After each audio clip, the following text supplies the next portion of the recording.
Okay, guys, we are live. So for those listening at home, welcome to the Dungeon Musings YouTube channel. And my name is Kevin Madison, and I will be your friendly Dungeon Master today. Today, we're carrying on with our quarantine campaign, playing Advanced Dungeons & Dragons 2nd Edition, playing through the 2013 adventure Legacy of the Crystal Shard. And with me tonight, or today, or this afternoon, wherever this finds you, whenever this finds you, is the Quarantine Crusaders themselves, the stars of the Legacy of the Crystal Shard campaign. I'll go the order I've got you guys on the screen here. Tell us who you are, who you're playing, and what level are you currently. First up, I have Mo. Hi, I'm Morris. I'm playing Tom Branner, who is a level 6 fighter. Nice. Level 6, pretty good. Next up is John. Hey everyone, I'm John. I'm playing Falcarel Hawkfriend, and I am a level 5 Ranger, level 5 Specialty Priest of Solinar, and I'm just spitting distance away from level 6 Ranger. Very nice. And last but certainly not least is Andrew. Hello everyone, I am Andrew. I'm playing Kola Hammerstone, Dwarven Priest of Clangeddon, at the 5th level, newly christened. Very nice. All right, guys. So, last session was a bit of a nail-biter. What happened? That's one way to put it. What happened last time?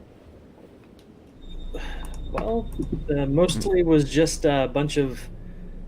Well, we were looting the bodies of the Berserkers. We found this ring that just melted into nothing and summoned up like a snow tornado or snow hurricane. And a white witch stepped out of the blizzard and pretty much summoned a horde of zombies after us, and is basically just trying to surf bodies and kill her for the entire session. I wish I could share a screen and just put an image of it, because it got crazy. It was only 8 skeletons to begin with. Somehow we ended up with around 50 of them. Yeah. With Falcarel and Kola literally buried underneath all of them. Yep. Had it not been, and it was for the second time the Quarantine Crusaders came this close to a TPK. And once again, were it not for our stalwart Dave leaping in at the last minute, literally, single-handedly taking down the witch and killing all the skeletons because of the severing the magical connection. Yeah, so Dave is clearly the MVP of the entire campaign. Totally. Do you remember what happened when he stabbed the witch as well? She said interesting. Yes. Which was itself interesting. Yeah, and then she had collapsed, or she broke apart as if she was made wholly of ice. Yeah, right. Yeah. So she was not truly corporeal in that she was not truly there. It was some sort of avatar, it seems anyway. It was an avatar that she had manifested out of the snow and ice. And so, yeah. So then, guys, we find our heroes pretty banged up. Dave is, so at the time of recording, it is Canadian Thanksgiving, so a big happy Thanksgiving to... well, I mean, to anyone, whether you're Canadian or not, happy Thanksgiving anyway. So, I think it's only Andrew and I who will have turkey and pumpkin pie in our near future. And Mo, I may have told you this story before, but I don't know if when I lived in Scotland, we had people from like a British students who were part of like a North American Studies Association, who thought they would throw like an American-style Thanksgiving for us, but of course they couldn't get a hold of pumpkins. So instead of pumpkins, they use squash. And turns out squash pie is like a fucking war crime. It is just awful. It was so nice of them to try. Does not sound good. No, it was Nope. just awful. Like, can you imagine butternut squash spiced latte? Like, Nope. Big no. It's weird because you puree butternut squash for for soup. You have to puree it, and so you'd think like logically that would in theory still work, but no, it does not. Yo, it was sickly sweet and it was really terrible. Yeah, they didn't try deep frying it then. They did not try deep frying it though. I did have deep fried pretty much everything else when I was in Scotland. So, heart disease capital of Europe. Oh my goodness. Anyway, so what Davis is away today, but what he said is because he's visiting family. But what he said is that Lex is going to be off, kind of like trying to track down if there are any, if that bear that came in to assist you guys that had been seemingly following you along or leading you along. Let's see if it had any like cubs or anything like that. So we are picking up like when this initial encounter happened, it was like in the middle of the night anyway. So this is still like 3 in the morning. It is now that the whatever the witch was, whatever that white woman was, she has disappeared, as have all of the corpses that seemed to attack you guys. Did you spend any healing spells at the end of last session? I don't remember. You guys yeah. Oh yeah. Okay. We were tapped out. Okay. So then let's kick off with, I guess, like, is there anything else you guys want to? What do you want to do before either you get to sleep or whatever? There is that big bear body there too, but I don't know how you feel about making food of that.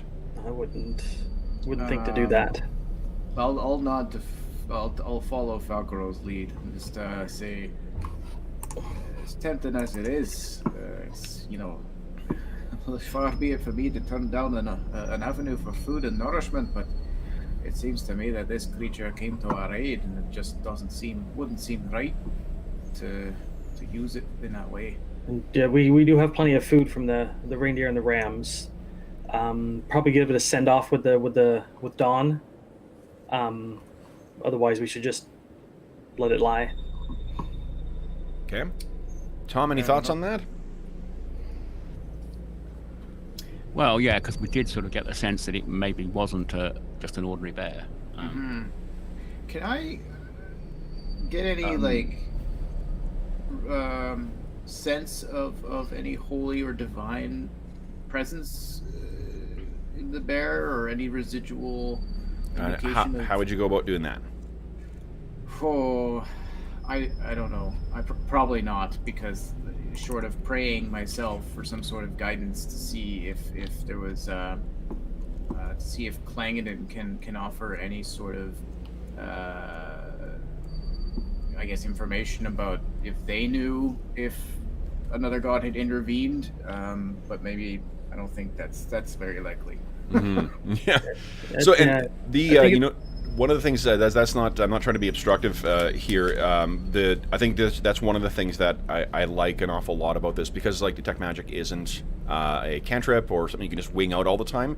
You have to sort of read the environment and read the fiction, I guess, as it were, to figure out context for this. So what do you think of in the context of what you've dealt with this thing? What does that tell you? Yeah, because I don't even have detect magic. At least not right now. I'd have to sleep. Yeah.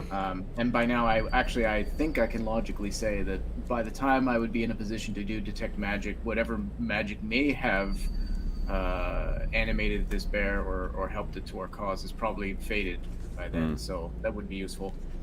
It seems to me that this creature would have no reason under normal circumstances to leap into a fight like this. Bears tend to stick to their own, much less come to a battle and clearly pick a side. It seems that we also have the bear to thank for bringing our friend Lex back to us to help. It strikes me that this contest we're seeing here between these divine beings is intensifying. Indeed. I don't know how much I know about my leaky. I mean, I've traveled with Lex a bit, but I'll try and stumble my way through like a blessing on it. Just maybe keep the touch of Elro from getting to its body while we sleep. Okay. Then are you just going back to watch rotations then for the remainder of the evening? At our own peril. Yeah, we're going to need the rest. Otherwise, we don't have a choice. Like we're tapped out for spells. So. Well, in that case, I'm going to have to stand watch for you two then. Yeah. What are you at right now? 17 out of 38, I think. 38. Yeah. Yeah. All right. Something like that. I do have potions if we want to use them. Oh no, I've got a potion as well. So if it looks like there's a fight, I can quickly down one of those. Okay. Yeah, I don't think there's anything for it because we're, the healers are tapped, and we're going to be useless if we don't sleep. Yeah, we're gonna have to mend the tent first as well.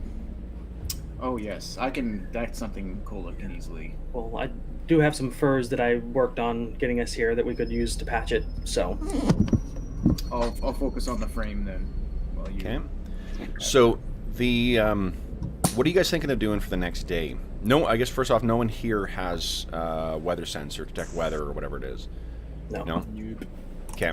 So it's going to be just a matter of seeing. So you don't know what the weather's going to be like tomorrow.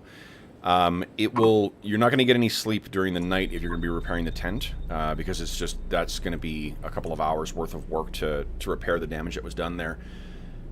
Good point. Are we going to be moving tomorrow? I think you have If we're planning on breaking camp and moving anyway, then why bother fix the tent? What do you mean? Well, like, let me just ask here. The create campsite thing, does that create a tent?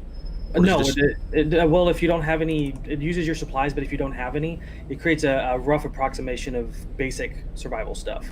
Like, say if there's twigs and whatnot, it'll gather them and try to make a little shelter. If there's snow, I imagine it would dig a little half igloo or something. Yeah, like a Quincy or something. Okay, so...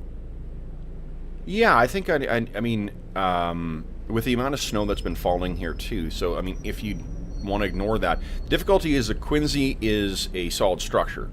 It's like an igloo is made out of blocks that are sort of slotted together. A Quincy is just you pile, snow up, you freeze it, and you dig out the underneath. There's not an easy way to get out the back, so that could be could be a place where you're stuck if anything comes in. So, what are you guys thinking? Do you want to spend the time to repair the tent so you've got access to that, or are you just going to make do with the Quincy that it'll create? What do you think, guys? Like, again, I think that we're not gonna if we're focusing on repairing our campsite to make it livable, then that suggests that we're basically committing to spending most of tomorrow resting. Most likely. And losing a day. Well, presumably, and we're waiting for Lex to come back as well. Yeah, we shouldn't leave Lex. Well, that's true. In the same way that we just hand wave when people are gone or back, we can assume that he's come back and he'll be with you guys. That doesn't need to be a factor in your decision for what you guys are going to do this session. Just like Store and Brune are also exactly like they're there. Yeah, it's just they're not. If or when they come back, we just sort of hand wave it and have them. Grim, you've been here the whole time, I'm sure. Right, so that's still miraculously level 4. Yeah, or level 1. It's okay. All right, but boy, would he gain fast. I think so we can do that. We're gonna need to rest anyway, so fix the tent site and just commit to spending at least the morning of tomorrow resting and. Okay. Yeah, you guys got half a night's sleep right now. You're going to need to sleep another 4 hours, and if you guys are fixing the tent, I don't think you can sleep indoors for that, Cola, while he's fixing the tent, and Tom is keeping watch. So, Cola, do you have that Aura of Comfort spell? I do. Have you cast it? I have not. That might keep us warm enough for the time we need to rest, and then we can repair the tent during the day. Maybe. Let me see. I think that because it lasts a couple hours. Yeah, because once I get some rest, I can get the Endure Colds back up, and we can get Tom rearing to go, so he can rest. Yeah. Mm-hmm. I will. I think both Falcrel and Cola, you guys both have first aid, right? Healing. Yes. Yeah. I've got the skill healing. Yes. Okay. Healing skill. Good. Okay. So what are we doing last? So then, it sounds like you guys are going to try and get some sleep then. Yeah, seems. Falcrel and Cola, and and Tom's going to keep watch. All right. Yeah, I mean, I still think, don't we need to fix the... Yeah, Aura of Comfort is 1 hour per level. I can only cast it at 2nd level, so that's only going to give us 2 hours.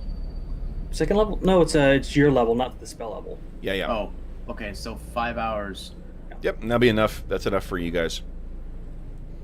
Well, then, yeah, because I guess that... Okay, so sorry, I was really slow and lax on following you there. So the whole point of it is if I cast that, then we don't necessarily need the shelter, because I'm keeping the rain and the snow and everything at bay and the temperature down. Mm-hmm. Or up.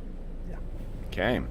All right, so then let's do this. So then Falco and Kohler are getting unites. They're getting some sleep. Tom is going to keep watch for the rest, which means Tom will need to get caught up on sleep tomorrow.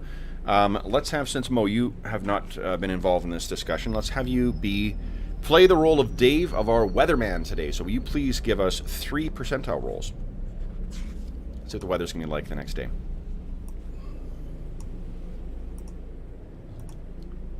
Ooh. Oh. Nope, something's going wrong there. Oh, you're rolling D00s, Tom. Was it be really bad for us? Yep. No, and that's not right either. There we go. 3rd time lucky. Okay. So there is snow today. The wind is picking up, but not too bad. No penalties to anything, and the precipitation, is medium snow. So it reduces visibility by half. Yeah, it's... Oof. Yep, and it's going to impede your movement as well, too, because of the snow. So probably for the best that you guys are staying here for the day. So when morning comes, Falcarel and Cola, you've got your full night's rest. You're each able to recover 3 hit points from resting, and then you are able to prepare your spells again. Tom, would you like to make the roll for finding firewood?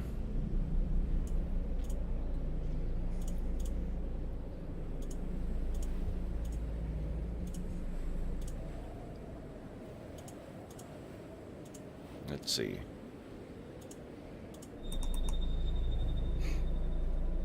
Mo, are you... oh, there we go. Okay, so unfortunately no firewood this morning. How many... do you have 1 left, guys? I'm keeping track, yes. Yeah. Yep, this is... we used fire last night. We've got 1 day left. Okay. I thought you only had 1 left from the Nope. last time. When we started the last 2 sessions ago is when we did our last rest, and that's when we had 2. So Okay. this last session, yeah, I'm keeping track. Okay. Because we had that lucky find on our way Oh, okay. Yeah. down All right. this way. So then you guys are making use. You're getting down to the very end of your firewood, yes,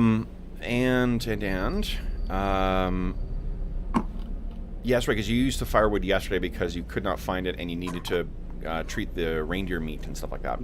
Mark off another 3 rations today.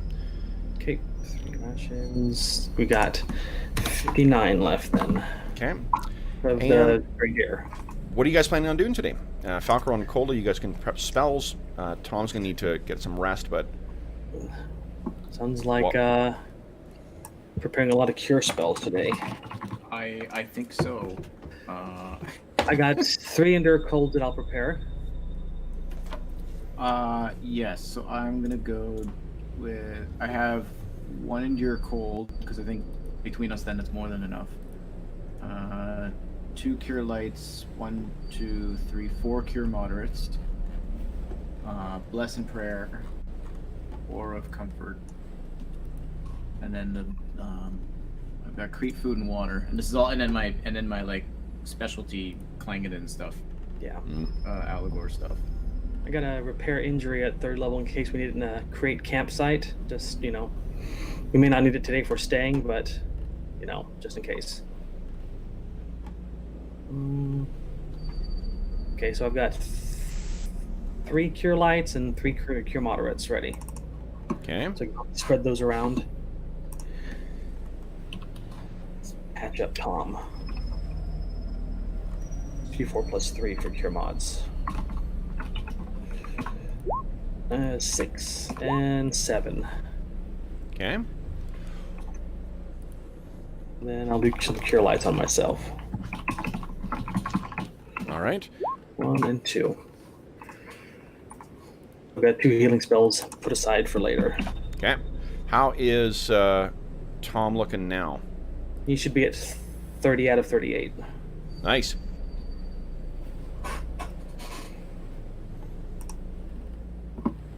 Oh man, I gotta spend some time looking at these third level spells. I got some cool stuff I could use.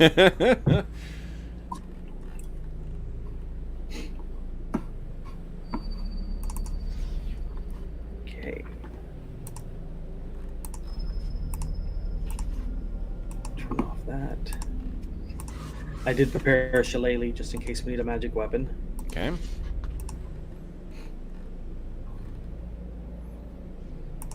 Great. And cure light. Cure light.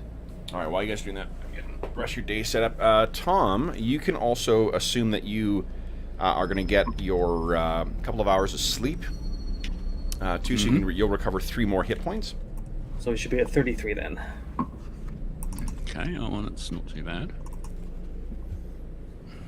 Actually, I don't really need food and water because we've got Got plenty of food, and as long as plenty of food and water is everywhere, as long as we can heat it up. yeah. Wonder if there's a create campfire spell that doesn't use wood to burn. Research that. That would be helpful. Accelerate healing could work. So we didn't have a visit from the crag cat then. You did not. No. Not last night. So the I'm going to, just before we go, we say our thanks to the bear. Yeah. Okay. A moment of silence for him. Okay. Now, do you wish to get any... Falcrell's going to be occupied right now because he's repairing the tent. But Tom, do you wish to go hunting at all? Or are you good with what you got? Well, I might go looking for some more wood. Okay. That will leave you open for... what do you call it? Random encounters, but there's only a 10% chance of well, it. So... we really need some, so... Sure. So go ahead and make another roll. I'll make my roll. Okay. So another hour. You're gone. Doesn't appear to be anything there. This brings you to about... probably about... noon. You want to try again? I'll go one more and then head back, I think. Okay. Come on. Okay. All right. So you still, unfortunately, no luck. Now, Cola, while Falcrell's working on that, you could, in theory, make use of your herbalism. You knew that there was that patch of stuff nearby. Yep, I think that's I can risk at least one. Well, the first time you said that there's minimal risk. The first time there's no risk. Yeah, it's just it's. I'll give it a try. Okay. And Give me a see what I second. can find. So it's All right. percentage roll. Yes, please go ahead and roll. Percentile. Okay. Nothing just yet. All right. But that's it's very, very barren terrain. You could, in theory, look again, but again, that each time leaves you open for potential random encounters. Do you want to push your luck? It's not so crucial a thing that I think. Like the wood, I agree that was a risk worth taking. But for this, I don't see it's that crucial. All right. Okay. Then, you guys, the snow keeps falling and keeps falling throughout the day, and you've got yourself back in the camp. Falcrell, what proficiency did you say you were taking advantage of to repair the tent? Or are you just trying to do it yourself? I've got that Trappier Furrier option, and I think that's the closest thing. Otherwise, I'm just going to try my luck at it. Okay. So then I think that you'll your repairs are not by you're not someone who makes tents. You're not I'm not sure what you would like a sewer, I guess. So let's do this. Let's say that it will last 1d6 days before holes come in. So give us a 1d6. 4 days. Okay, good. I'll make a note of that. Yeah. Okay. And then if you experience extreme weather, again, like the really high winds and whatnot, then that might reduce that faster. But the repair should last for now. Okay. Then, let's do this. Then, it is about mid-afternoon. Cole is back. Tom is back from doing his search. Falco, you finished up your work. You guys are just realizing that it's late enough in the day that you are not. It's not worth trying to go out, especially. You certainly don't relish moving in these conditions. Let's have Falco. Why don't you give us a D10 roll, please? No. Okay. So, in spite of the snow and the heavy falling flakes, you can see that to the east of the camp, there is something approaching. It looks like there are figures that are approaching, and they are maybe about 50, 60 feet away. Okay. I point them out to the group and tell them to be ready. Okay, and these figures are hunched over and kind of stomping and shuffling forward. The clothing that they have on are ragged and damaged by the elements. Clearly, they have their hoods of their cloaks and whatnot, or their jackets, are pulled up and they're slumped down. Would you give me a wisdom check, please, Falco? Wisdom. I think I got a decent wisdom. Yeah. Nice. Oh, and nat 20, or the critical success at least. Okay, so what? The reason I let you make a roll is because of your enemy with undead, and the way that these things are shambling, the type of damage that you've seen to their clothes. This is almost identical to what you saw when you guys faced those cold light walkers. And Falco's sure of that?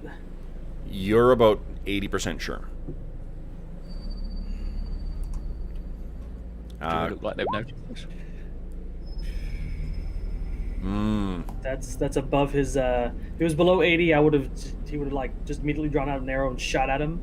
But he instead knocks an arrow and looks at the other two and says these have the shambling gait of the undead. Yep. You guys both look over from the work that you guys are doing, and yeah, you can see that there are 5 figures that are shambling forward. The snow is coming down very, very heavily. Yeah. It's late afternoon at this point.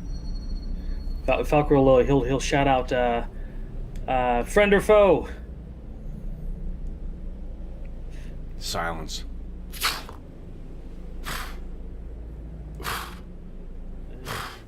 Now, do you remember what their ability was? The ones with the light? The cold light walkers, yeah. This is what, when you faced them before, Yeah. this is what they looked like. So are we seeing the actual light beams from their faces then? It's daytime. Yeah, and we didn't see these a day before.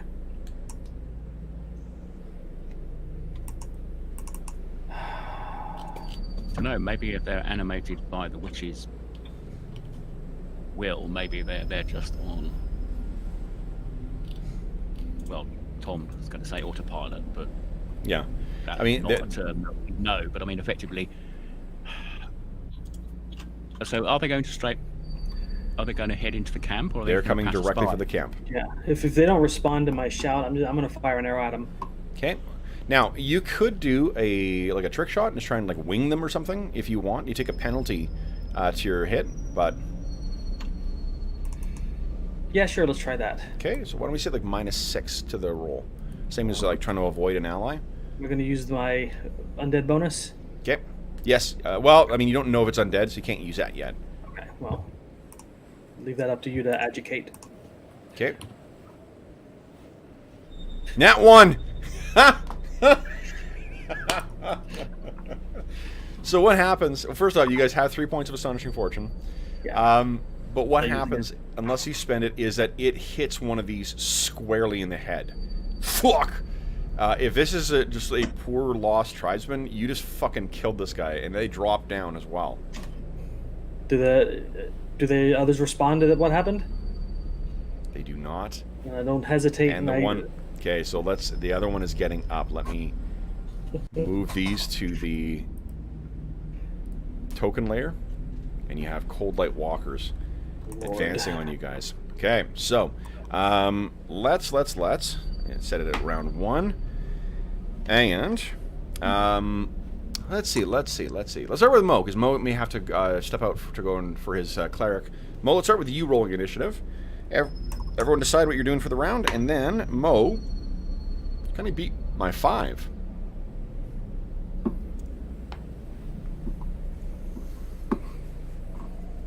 Here we go. Big money. Come on.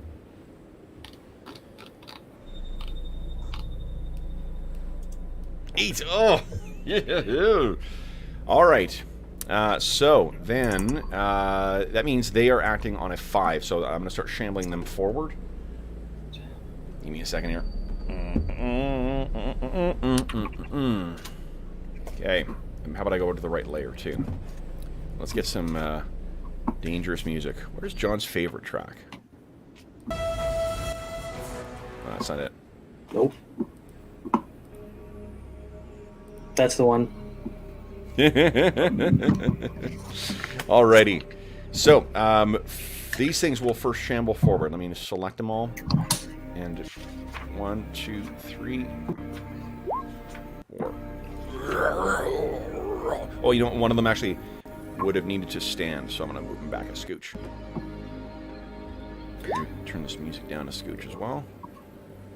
Alright. Who's doing the copy of your character? Oh yeah, you selected the wrong. You used the drop-down menu. Yeah, just roll 20 being a bit funny. No. It's there's user error there. It's you've accidentally selected a different to post as a different character. See at the very bottom where it I says. didn't actually go down there, so it must have been set somehow in roll 20. However, it happened. Now, so. Yep. Okay. Then next up is Tom. Tom's on a 12. What are you doing, Tom?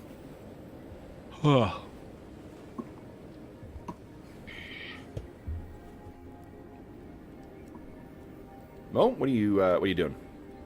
Sorry, that should have actually been a 14.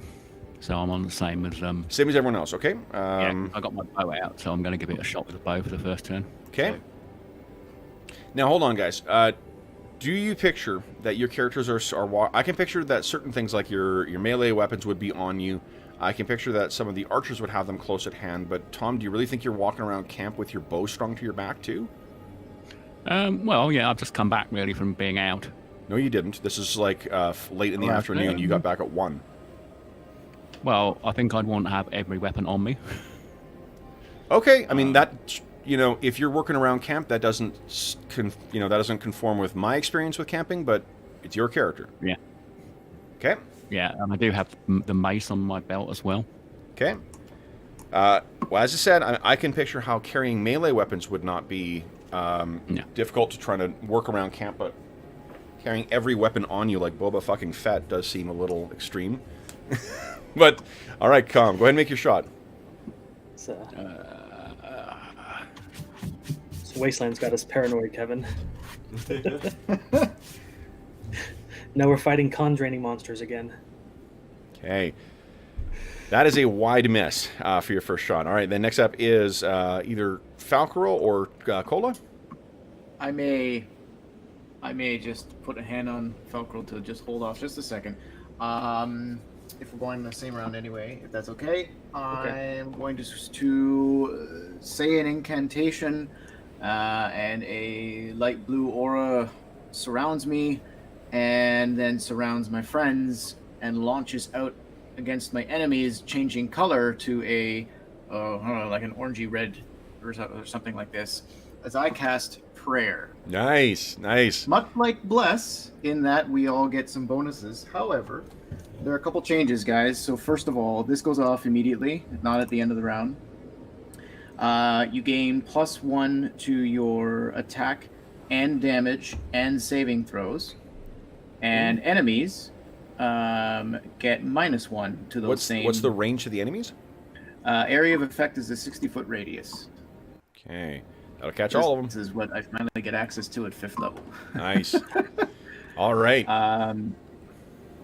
Yeah, and apparently I can still do other things, unlike a chant. Very nice. All right. So Yeah, this is crazy. fantastic. Prayer is off. Then Falcro, what are you doing? I'm gonna try and nail one as quickly as I can because I know what these things do. Okay. This is the one that's struggling to get up, right? Yep. I'm gonna try to nail him. Go ahead. And this is against the undead with the high bonus and +1 because that. Okay. Yeah, that's a big hit. Hold on. Okay.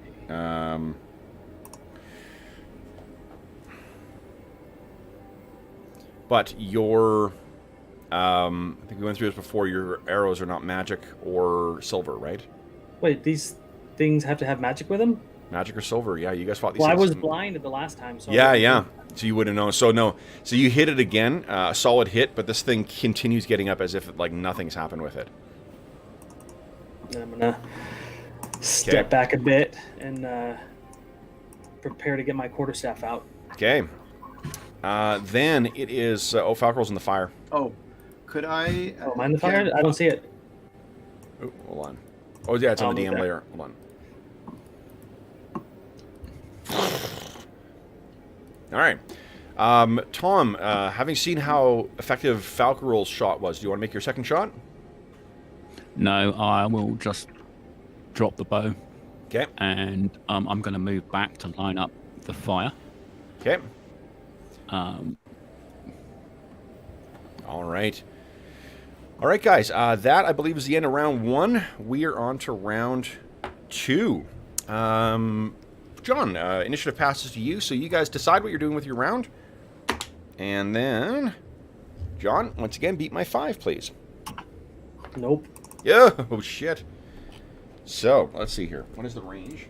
4. These things are shambling closer. Let's see here. I think, yeah, it's 13. There we go.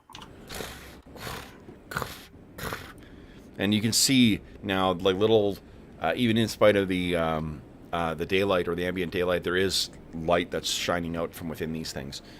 Then it is Cola on a 9. What are you doing, Cola? I'm gonna back up and move over to the tent flap and pick up my equipment, my axe. Okay. Then it is Falcro. What are you doing? He dropped his bow and then he's casting Shillelagh, and then Awesome. getting his quarterstaff just spinning. Okay. Excellent. Then Tom. What are you doing, Tom? I'm going to have to draw my sword and wait for them to come at me. Okay. So All right. So we know it was magic or silver. We'd worked it out. What you know is you have fought these things before with your silvered weapons, and those have been effective. So we don't actually... Yeah, we know the bows don't seem to be having an effect.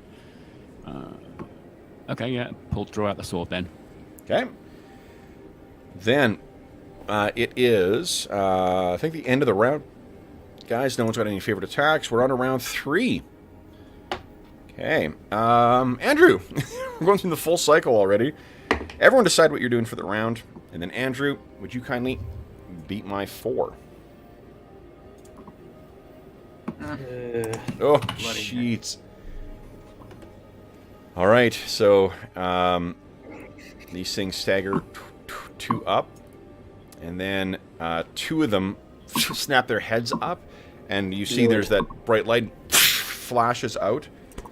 So what I need is, let's do the first save versus spell from everybody, please. This is going to be bad. Spell, right.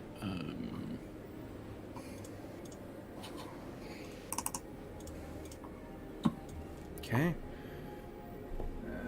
Please be spell, because this thing is just not working for me. Oh, shit. So... Nope, it's still the paralyzation or death. It's the worst save. I mean, 25% chance to pass it. Well, with a 19, you're good, Cola. Even with without that. So it looks like so Tom and Falcarol. Do you want to spend Astonishing Fortune? Nope. If we're making 2 rolls, there's no reason chances against us. Okay. Tom, and you want to spend Astonishing Fortune to re-roll? No. Okay. Nicola, I need one more save from you from the second one. Oh, sorry. I guess I'll just keep trying the same. I'll have to. Oh. Okay, a 4 will certainly not do it. Now, hold on. What is going on with your saves? Why is that doing that? Yeah, I know. It's because I've Hold on. got only the 2 saving throws options here. Versus poison and spells is the first listed one. Hold on. It might be the way. Let's see. But You should have a block of, categories on the left, Okay, they're no. like- Hold on. Look on the left of your character sheet. The left, Oh, the blue, spells at the bottom, isn't it? the blue column there, where it says saving throws. Yep. Paralyzation, poison, or death is the first one. Rod, staff, or wand is the second one. You've added in versus poison or spells and versus staff, rod, staff, wand. Those are your bonuses to those specific saves. Oh, I see. Yeah, Okay, yeah. So like your then- spell is a 15. So like that's what you would do, and you do get a bonus versus spells as well. Okay, so then this is. Okay. So like there's a nat 20. I mean, how hard is it, guys? Come on. This game is so easy. Nope. when Roll20 likes you. Yeah. Okay. Hopefully So that will solve that issue. Now I'll be able to. no problem. It's just, you know what? It's easy. I think your eyes were drawn to the, side there. Just be sure to Sure. add a +4 versus spells on that bottom save as well, because you Okay, do get that yeah. as a dwarf. Okay. So then, Cola is blinded as well too. Each of you give me a D4 roll. Oof. You have to roll under to save. Not saving No, throws. you got to roll that number or higher. Ah, I see what you mean. Yeah. That's why the 2 wasn't helpful. Okay. 3. All right. So Falcarel and Cola, you're going to be blinded for 3 rounds each. Cola, you're only blinded for this round. Okay. So, but fortunately, it seems that and I got to move the ones that didn't blind up. Wait. Wait, that Just to one. clarify, Kev, because you said Cola and Falcor are blinded for 3 turns each, and Sorry. Cola you're blinded for only this round. Tom and Falcarel are. I want to make Cola in every sentence, apparently. Apparently, So, I mean, yeah. I can't help it. Yeah. Cola's just that great. So Tom and Falcarel, you are blinded for 3 rounds each. Cola, you're blinded for 1. Okay.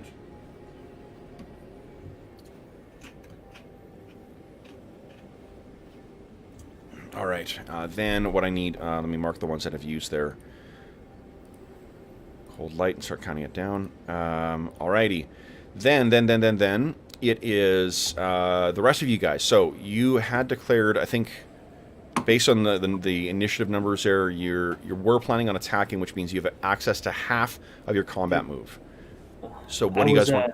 I was planning to bring in my elbow up to my eyes to block the light, but I wasn't quick enough. Yeah. And then swing it out when we got close to me. So Yeah, so what I would have done if you would have done that, I mean, like obscuring your sight is definitely an option. Let me. yeah, I still rolled an 8, so I don't think I would have made it either way. No, and the thing is, you're absolutely right that you guys just didn't act fast enough. Unfortunately, in the same way that like interrupting spells can be, a thing if you win initiative. You were about to having fought these before, but it just, the having to switch over from one attack to another. Let me quickly look up gaze, because I know gaze has some interesting rules in this. Okay, 64. Hold on, guys. All right, here we go. Gaze attacks.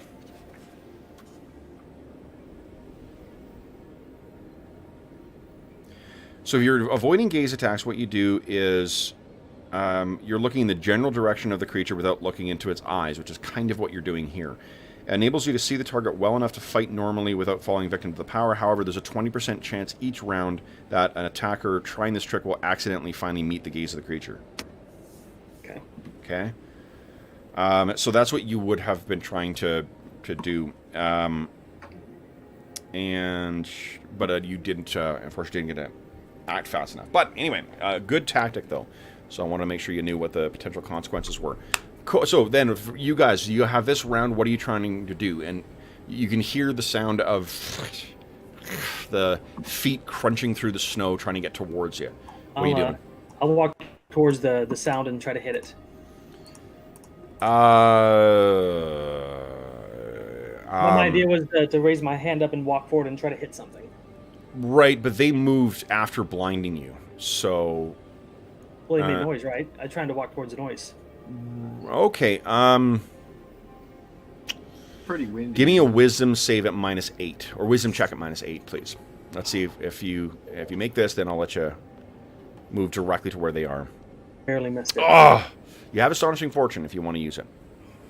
Okay, so you step forward, and you know what I'm going to do to make this easier and more immersive. That's not cool. That's not cool, Madison. I don't know where they are. All right.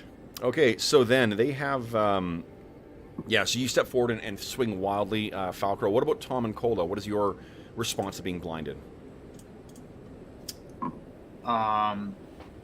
Well, I was going to cast my spiritual weapon,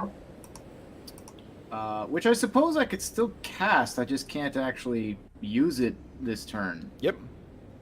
So I'll continue. I'll cast it anyway. My axe glows, and the axe, the ethereal axe starts hovering. Okay. I just can't send it against anything right now. Yep. And works for I'll me. cuss and swear like a sailor. Okay. How about Tom? What are you doing, Tom, in response to this blinding? I'm going to take a guard position, and I will attempt to use hearing to... I thought about taking blind fighting as a... I don't think you can take it as a warrior, though. No, he's going to take a guard, and he's going to try and use hearing. To do of what? the crunching of the snow to hit them when they come close. Okay, give me a wisdom check at -8. So reduce your wisdom by 8. That's the number you need to roll or less.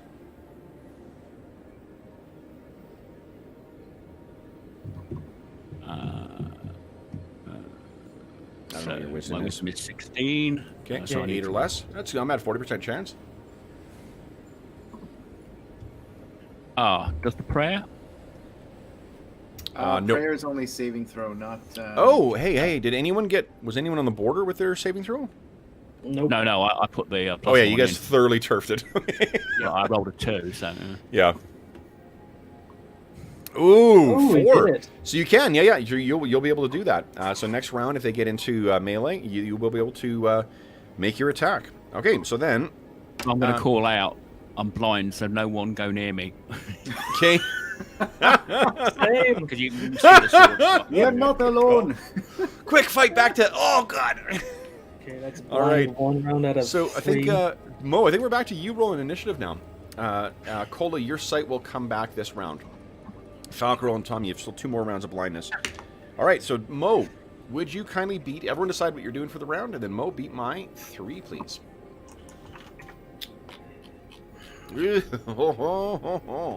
I believe I'm acting on a 6. Yeah. Okay. All right. We need to fight defensively, but that probably won't make any. Okay. So the... All right, Tom, first, you have the ready to action. Go ahead and give me an attack, please.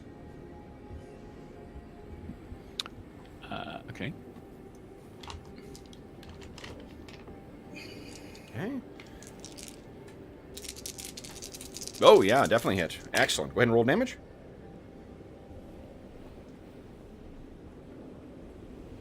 Come on.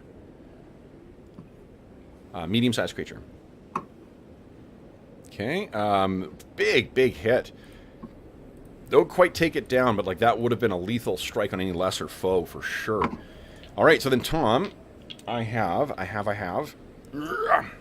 2 attacks on you. One is going to hit. Oh, by this time, I would have got my backup buckler because we bought spares. You can't use the buckler if you're blind.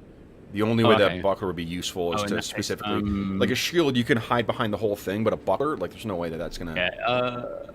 What's yeah, your in that case, my armor class is correct because we altered that. So yeah. right? What's your dex bonus to your armor class? Dexterity is 14. Defensive adjustment is 0 now. What? It's Yeah, we got- 0. Okay, that makes sense then. All right, so then I hit. So you take 2 points of cold damage, but I need a save versus death magic. I can't for you. please. And now you'll get your bonus. Paladin, that's the first one. Yeah. Yeah, first one, yeah. Nice. So you do not lose any Constitution. Next. Fuck, it hits it as well. 3 points of cold damage. DR won't apply. DR doesn't apply on that first one either. If it's cold damage, your DR only applies against a weapon or like natural attack. So you taken 5 cold damage in total, and I need another save for you, please. Same save. If we survive this, I'm gonna start preparing resist energy. And I think maybe 1. I will take your blindness. Tom, you lose another point of Constitution. Was that with the +1, Tom? He rolled a nat 1, so... Oh, never mind. Completely useless. Yep. Okay, and then be sure to adjust your hit points if that adjusts what your Constitution bonus is. I don't know if you still have a con bonus or not.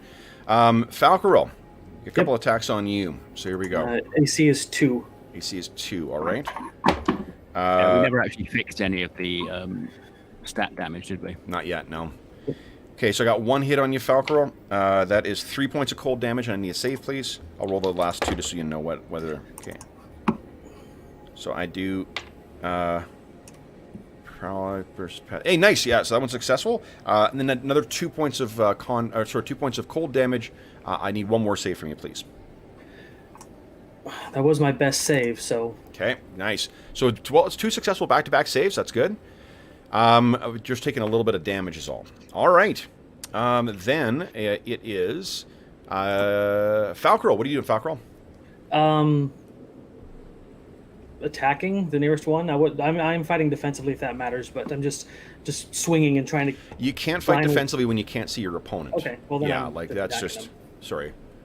So, whatever one hit me first or last, I'm swinging at that one. Okay.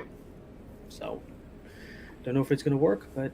Hopefully, one of the things what I would say is that because Tom did hear them, he can kind of fight defensively then because he's got a rough idea where they are. But when you have no idea where your opponents are and the blows are coming in from the darkness, that's just yeah, or the lightness right now. Yeah, fair dudes. So that's a hit. Yeah, you mentioned connect. Go ahead and roll damage. And then I get a +1 from the prayer. Okay. Nice, good. Okay, so that does not quite take it down, but definitely is a big hit on him. I'm going to move them back to the token layer so because Cola can see now. Cola, what are you doing? Round 2. Oh boy. Wait, so Tom is actually up next. Tom, what are you doing? You're still blind, but you can attack again if you like. You did sense where they were. Yeah, let me have a good... And this is a favored round, so you will have an opportunity to attack more than once. That is a miss. Go ahead and make your second attack.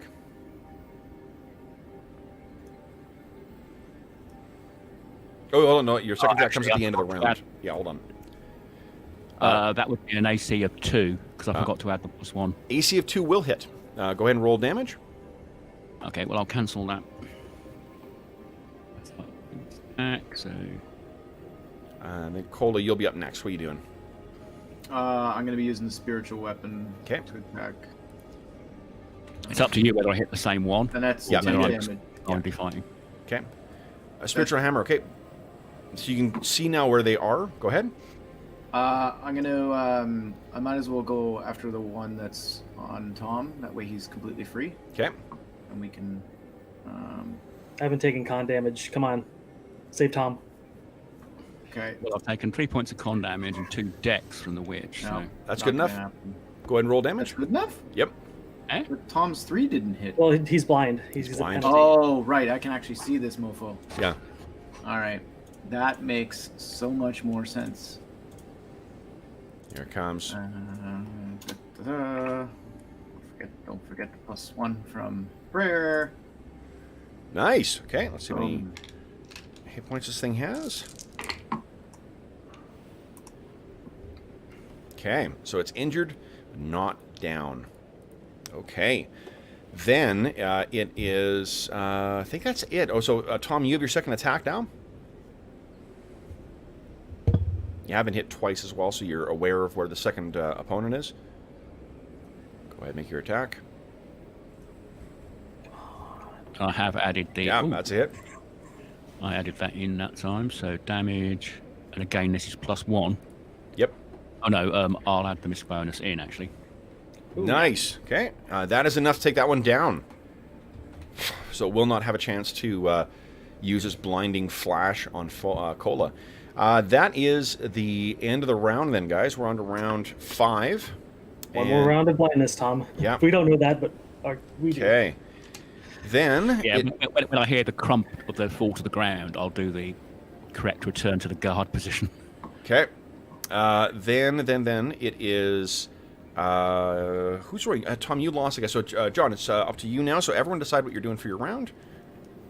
And then, John, would you beat my 5, please? Were you in the 5s? I'm sorry. It's... Yeah. All right, so they're up first again. I'll make my attacks. Oh, shit.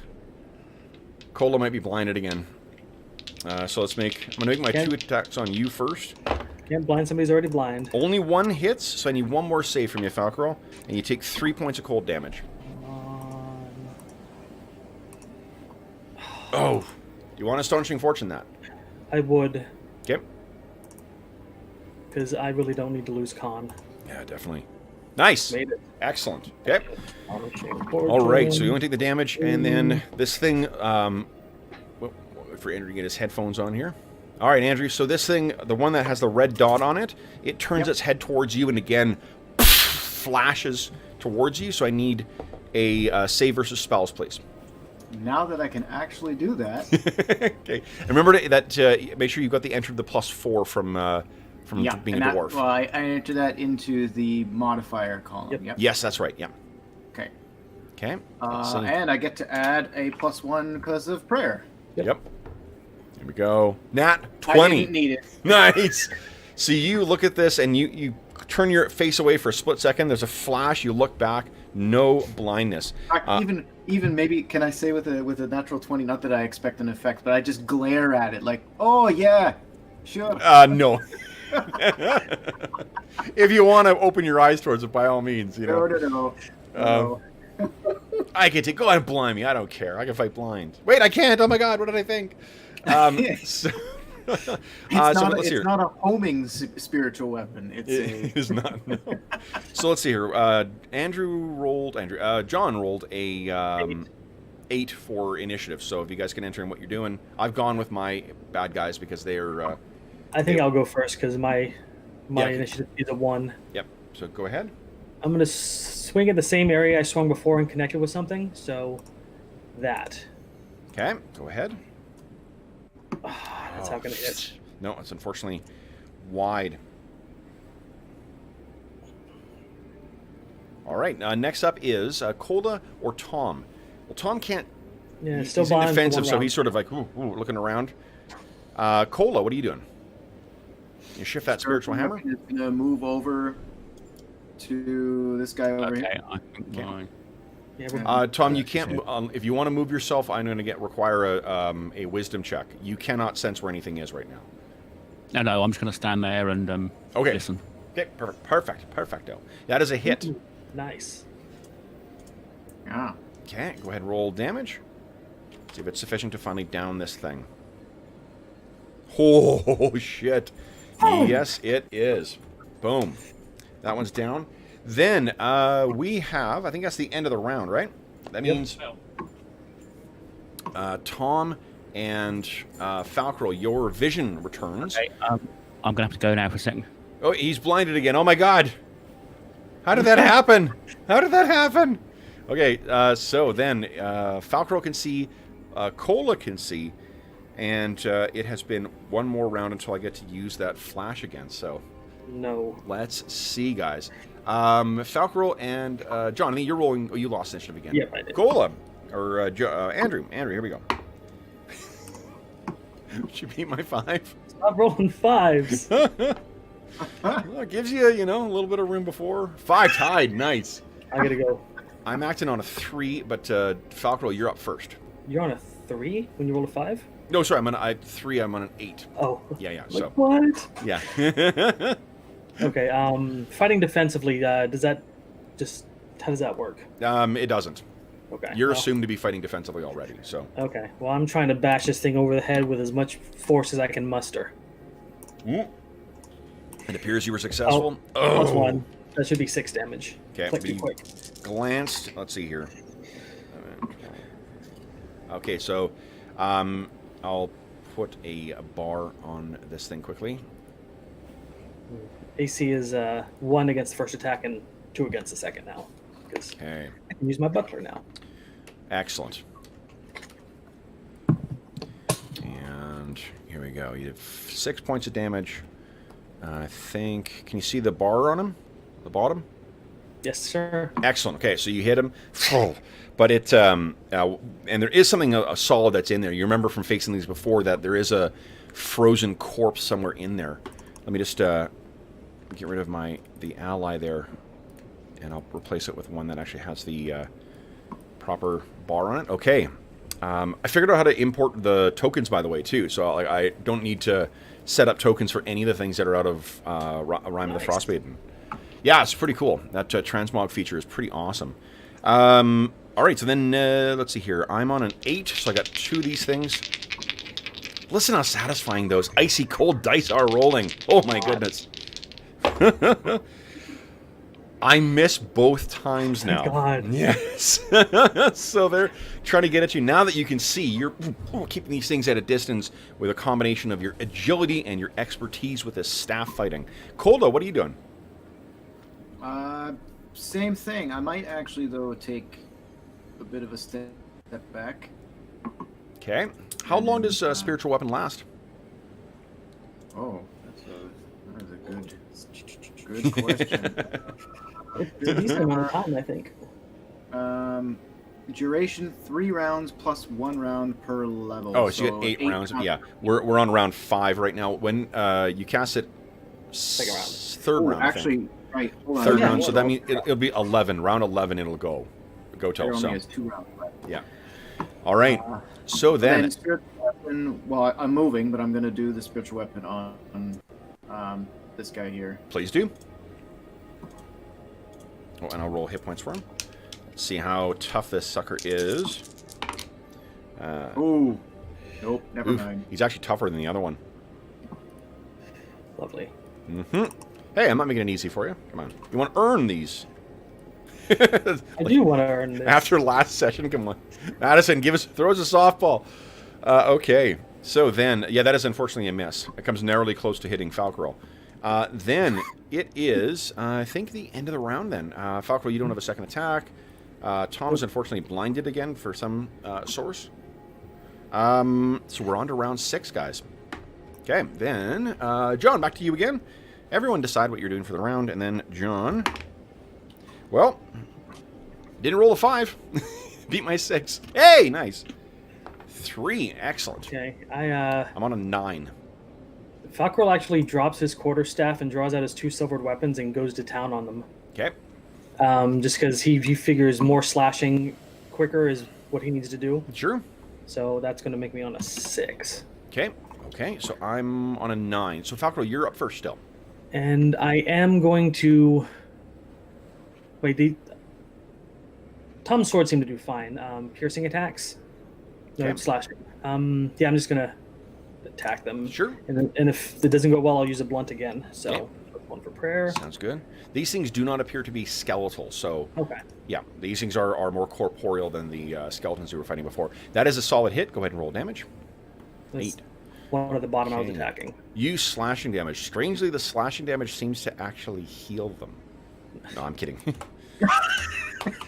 if it's still alive, I go after with my dagger. Okay. That is a hit. Go ahead and roll damage. Nice. So by switching weapons, you spin around. Their cloak conceals the change of weaponry. Comes out with your silvered weapons, slashing one and then stab it in the face. The light goes out as it drops to the ground. Then it is Kola simultaneous with this last cold light walker. Go ahead and make your attack, Kola. I'm going to make mine. Alright. You don't have enough. I don't think you can do enough damage to take this thing down in one round. Oh, another hit. Another save for me, please, Falcarel.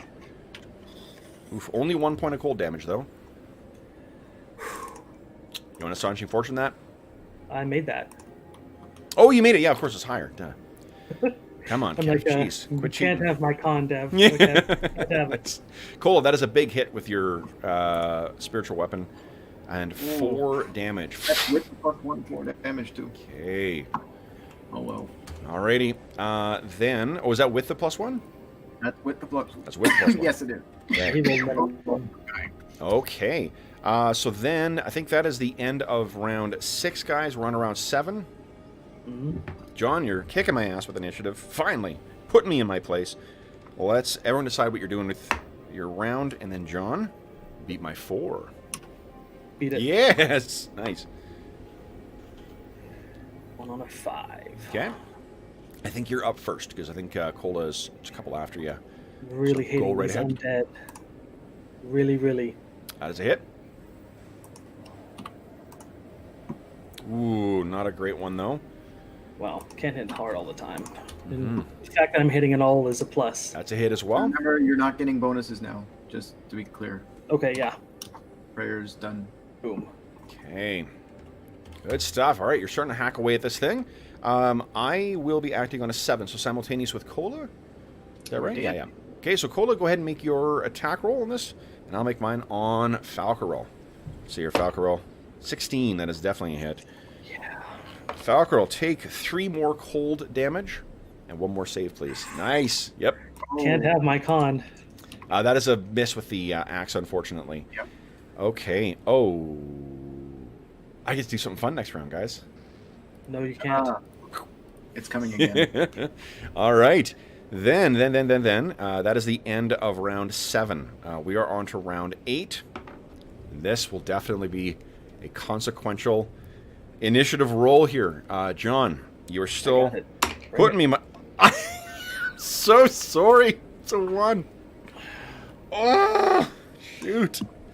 So, first thing that happens is, once again, it looks towards you, and there's a flash of blinding light. Falcor and Cola, give me a save versus spells, please. Yeah, okay. Come on, Cockerel. Grit your teeth and bear it. Oh, Oh. only for 2 rounds. Okay, so both of you guys are blinded. Give me a D4 roll. Cola, let's see how long you're blinded for. A long time. Ugh, 3 rounds. Jeez.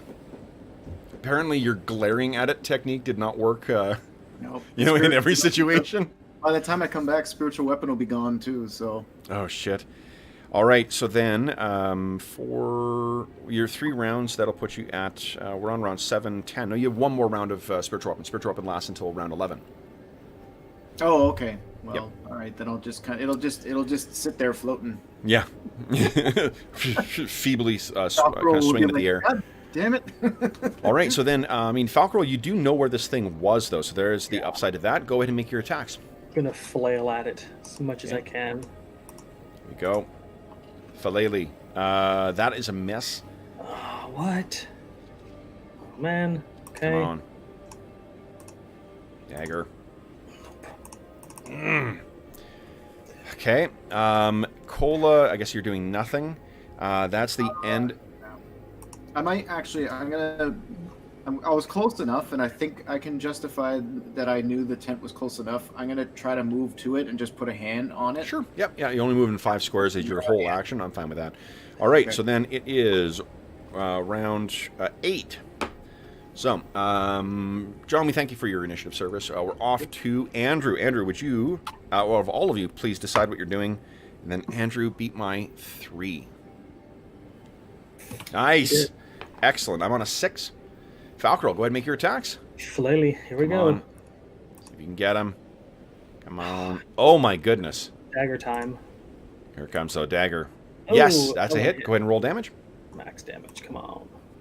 Come Nope. on. Makes Okay. sense. I mean, I'm barely nicking him. Oh, for sure. And like this, this is a tough opponent as well. Alrighty, then it gets to make its attack on you, I think, unless Falcor. Oh yeah, I'm assuming you're not doing anything. 16 again. Sorry. You take only 1 point of cold damage though, and then another save, please. Do you wish to spend Astonishing Fortune? Or do you have any left? We do. We have 2 points. I would like to spend a point, mostly because if my con drops, I lose hit points. Yep. Go ahead. Oh, man. All right. Then, Cola, what did you do this round? Oh, you're muted. As I said, I just stood there holding the tent and praying. Okay. All right. So then you were on to round 10? And the light dims and I can see again. Yes. Nice. All right. And then, Andrew, would you beat my 5, please? Doing your 5s. I know. Oh, no. Whoa. Okay. Let's see here. Cold Light Walker. 3 is a mess. Swings at you. You can see it, and like you can picture that your your vision cleared as this thing tried to grab you, light streaming from its hands, and you kind of deke back. And go ahead and make your attacks there, Falcarol. I really hate these things. Hit. Yes, now that I'm not blinded. Hit. Oh, I mean damage. Go ahead with your second one. Come on. Damn. Oh, no. All right, so then Cola, what did you roll for your blindness? Was it only one more? Oh, 4. Yeah. Yeah. No, you Oh, rolled one more. 3. So you actually should be having vision right now, and this is the last round of your. Wasn't it actually next spiritual round was where yeah. vision comes back. No, last turn I rolled a 3. Last round was the first round. This is the second round, so next round is the last round. Of Oh, points. yeah, you got it. Yep. Okay. Do you want to roll 1 of Falcarol? No, I rolled a 2, but I was blind that entire round. Oh, That for this counted, one. right? Oh, then that's a miss. If you're blind for this round, then that's a miss. Well, no, I rolled 2. So I was blinded the entire round that I went because I went after him, and then Oh, yeah. blind that next round, and Yep. then I saw it this round. Right. So then, Cola, you should have your vision back next round. Next round. Yeah. I'm okay. Well, I think someone's made. I'm not going to complain. That never mind. No, That's because fine. you guys were blinded during your first round of action. Yeah. Like John's right that you lost that action. I count that as your. If you're losing an action, that counts as 1 round of blindness. Oh, I see. Yeah, yeah, 'cause Okay, it- so it the actually- round it happened on was the Yeah. first Yeah. round of losing it. It's the number of Okay. rounds that you are penalized by that negative thing, and if it happens to happen during your turn, then you've lost 1 turn for that one. I'm not going to further penalize you just because of the way the initiative. You're already getting screwed Fair. over because of the initiative because you can't take steps to try and mitigate against it.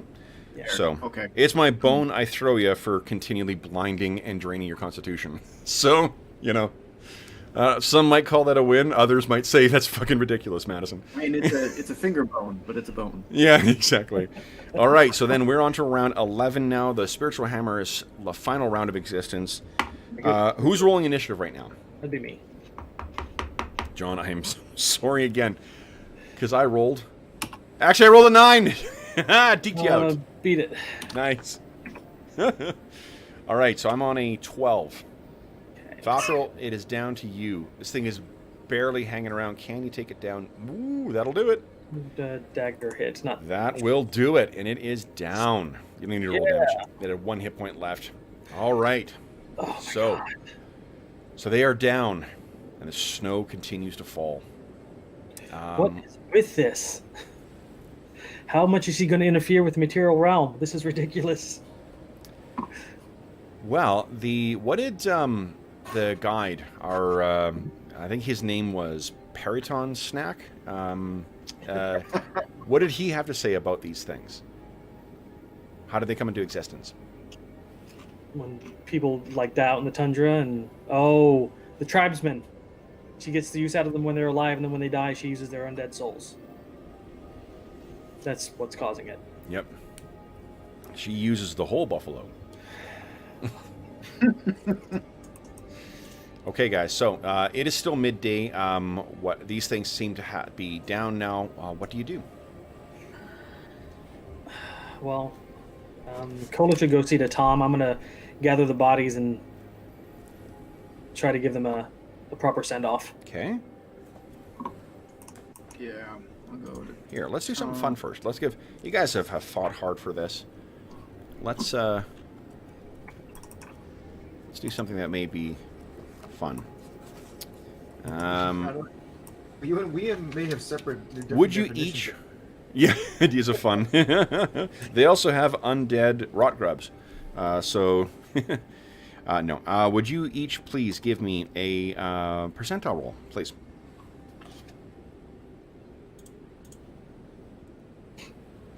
Okay. Okay. Nice. And then once again. This is a PG rated channel.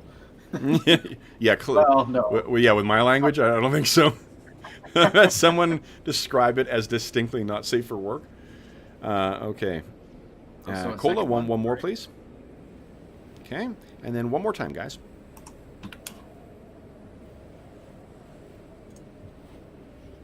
Wow, I like my sixes apparently. Yep. All right. So you, unfortunately, there is nothing on these things. DC's 25 or lower. I mean, come on. Yeah. Well, you rolled what 3 times each. All right. So you, what do you guys plan on doing next? You're still early afternoon. There still is some day before you.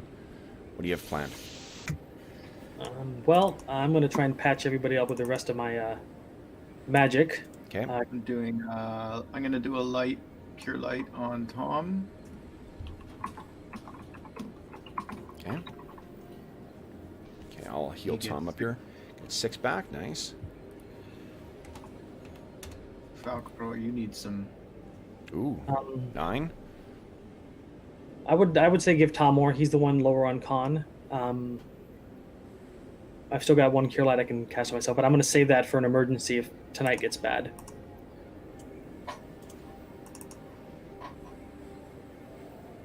I'm gonna. Yeah. No, that makes sense. I'm okay where I am. I think we're gonna. Oh, and we would have rested. Would I have gained the 1 hit point from The 3 we would have, yeah. sleeping that night? I didn't take damage this. Oh wait, I'm at 31. I was at 25 a second ago. Did you cure yourself? Oh no, I cured. Sorry, that was my fault. I think I hit the wrong token. Once again, I'm thinking of Cola all the time, apparently.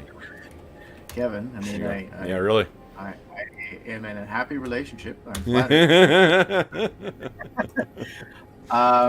So we would have. I took no damage during the battle, so I would have gained 3 last night. So I'm at 28. So that's fine. This is fine. I think we already added the healing from last night, so you can't add that again. I had not touched my token since we started playing, but unless I added mine, so. Yeah. Okay, so that's fine to do that now. In future, if you miss it, it's fine. I missed the opportunity. I wasn't paying attention, so that's okay. I will, however, cast a second cure light on myself then. Okay.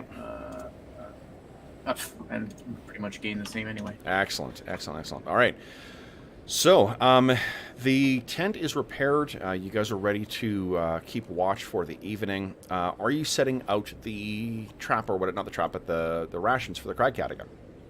Really don't want to fight that crag cat, so yeah. I'm out there, so.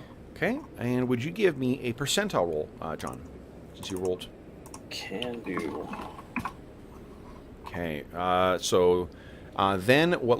While Mo's gone, Andrew, why don't you roll for finding firewood for us? We'll have one last. Actually, you know what? I'm not going to let you roll for finding firewood. I'll let you roll twice a day when you guys are on the move, but it wouldn't be like rent. You would have to spend time and risk an encounter if you're looking around for it. So tonight, I don't think we should do a fire. I can do 3 endure colds to get us through the night. Save the fire for later. I think you guys spent the fire ration for today, so that will count your night. I'm fine with that. Yeah, but we've only got 1 day left. Or are you still counting from before? This is still all the same day. You guys used a ration at the start of the day to get it burning, and you were spending the time around the camp. I'll let that count as the full day's fire. And bearing in mind, create campsite also require one of the material components is wood. Oh, we doubled. Oh shit!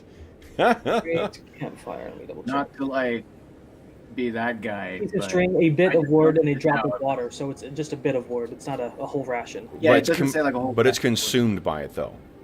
Material components: a piece of string, a bit of wood, and a drop of water. So, yeah. Unless it says otherwise, it's consumed by casting the spell. If we light a fire, it's going to, but no, that's required for the spell. Full stop. Not whether you're going to fire or not. Yes, but it's just a bit of wood. It's as much as you can have in your hand. So. Right, but it's still a material component you're going to need to have. So, like, when you guys are out of wood, you're not going to be able to cast that. I'll snap a few arrows. It'll be fine. I don't think I would count that. Okay. So, well, no, hold on. No, I would if you're breaking, let's say, 2 arrows, that would be a handful of wood. So, okay. All right then, guys.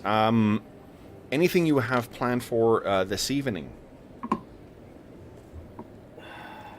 Or are you just rotating through watch as per normal?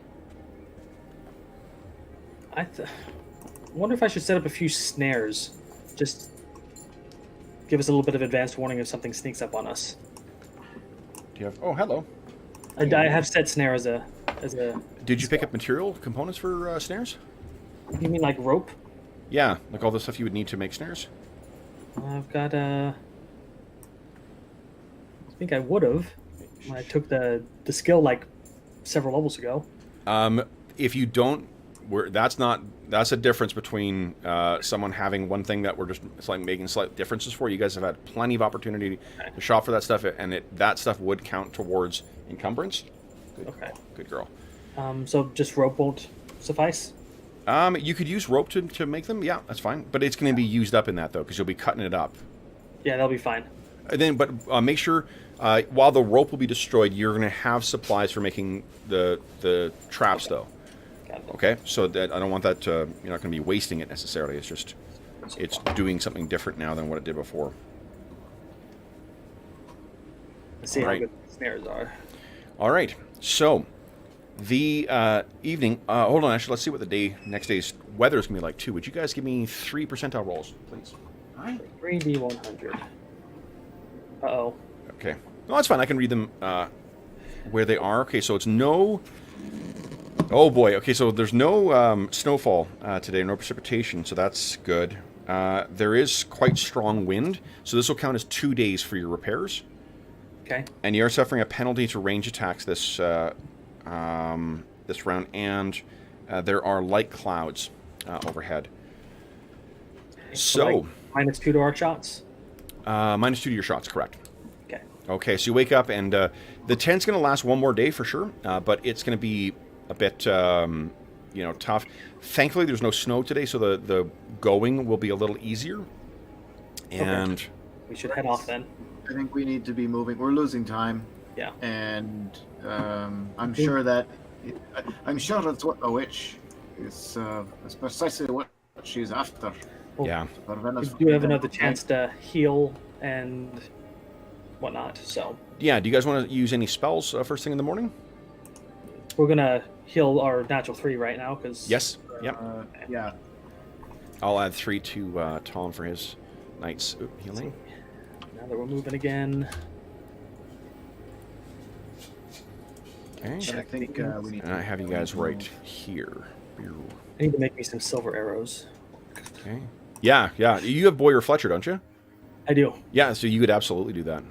That's something I'll do at next camp. Okay. Um, Do you have silver? I've got some silver weapons. You can't have my horse. You'd have to melt them down in order to do that. I don't know if you got a forge or... Silver does have a lower melting point than what a lot of other metals do, so you may be able to get that done today. But again, you would need the tools and such to do it. Yeah. And we would have a slight problem of we don't know how we're going to create fire right now. Yeah. Yeah. So Okay. it's tomorrow's problem. But it is something, Well, I you know... think today- It's something to bear in mind. If you find a camp or something like that has, even like the materials to make some kind of mold out of, you could probably carve it out of wood if you had access to bigger chunks of wood. All right, so then, Cure light on myself. Run into the elk tribe. Who knows? okay. So with your first, you guys are heading, following along this river now. So let's see here.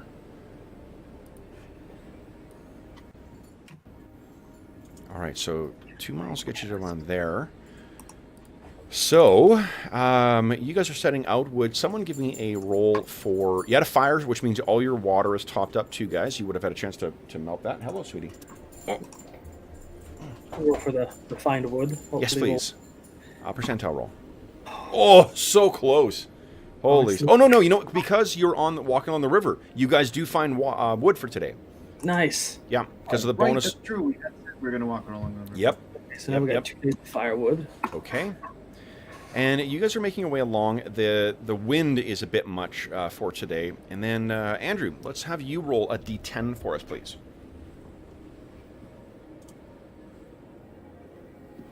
I don't know if that's good or bad. D10s usually you want to roll high, just in case they're Yeah. an ambush. That is good. That is good. Okay. And hold on here. Hold a moment, please. Hey, fine. It'll be, of course, the last look. Somewhere, Will's, the fur hair on the back of Will's neck is standing up because I'm grabbing more books. All right.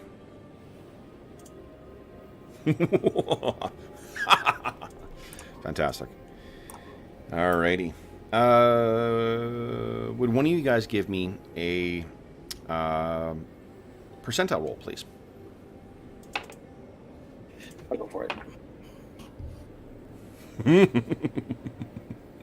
Let's roll for this here. Let's see. Okay. And with Tundra, let's see. Did we have a bit from our crag cat? The meat was still there in the morning. However, while you're there, mark down 3 more rations for today's food. Got it. We got tons of rations. Yeah, I think you guys are good for a while now. Would you give me 5d10 roll, please? Oh. You just threw 5 dice at my head. Which, you know, after the first fight, I can understand, John. That's understandable. Okay. Hold on here. Which is this one? Okay. Okay, actually, I think I need to make a new map here, guys. Set up, and we'll take our mid-session break in a moment here as well. Because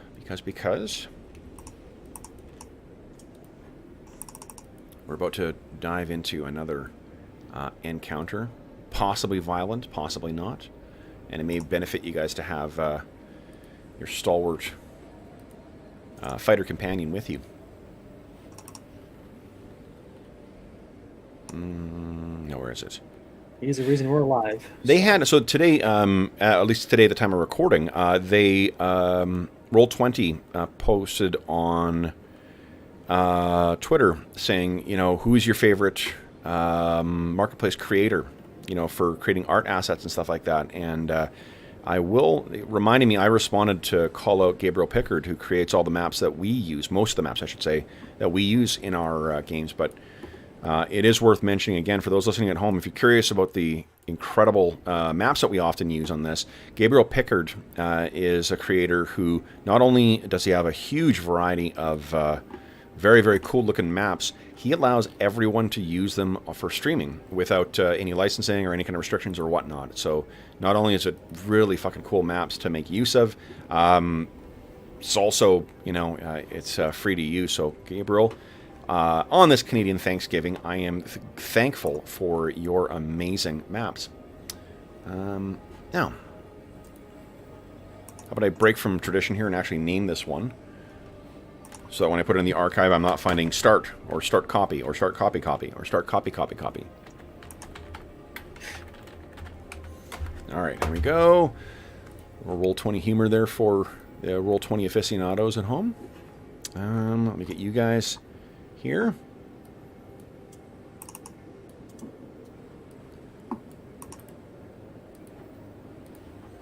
Alrighty. And look who's back in time. Wonderful. Wonderful. Back in time for a break. Yep.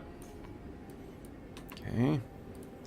And you guys have your rams with you, I suppose.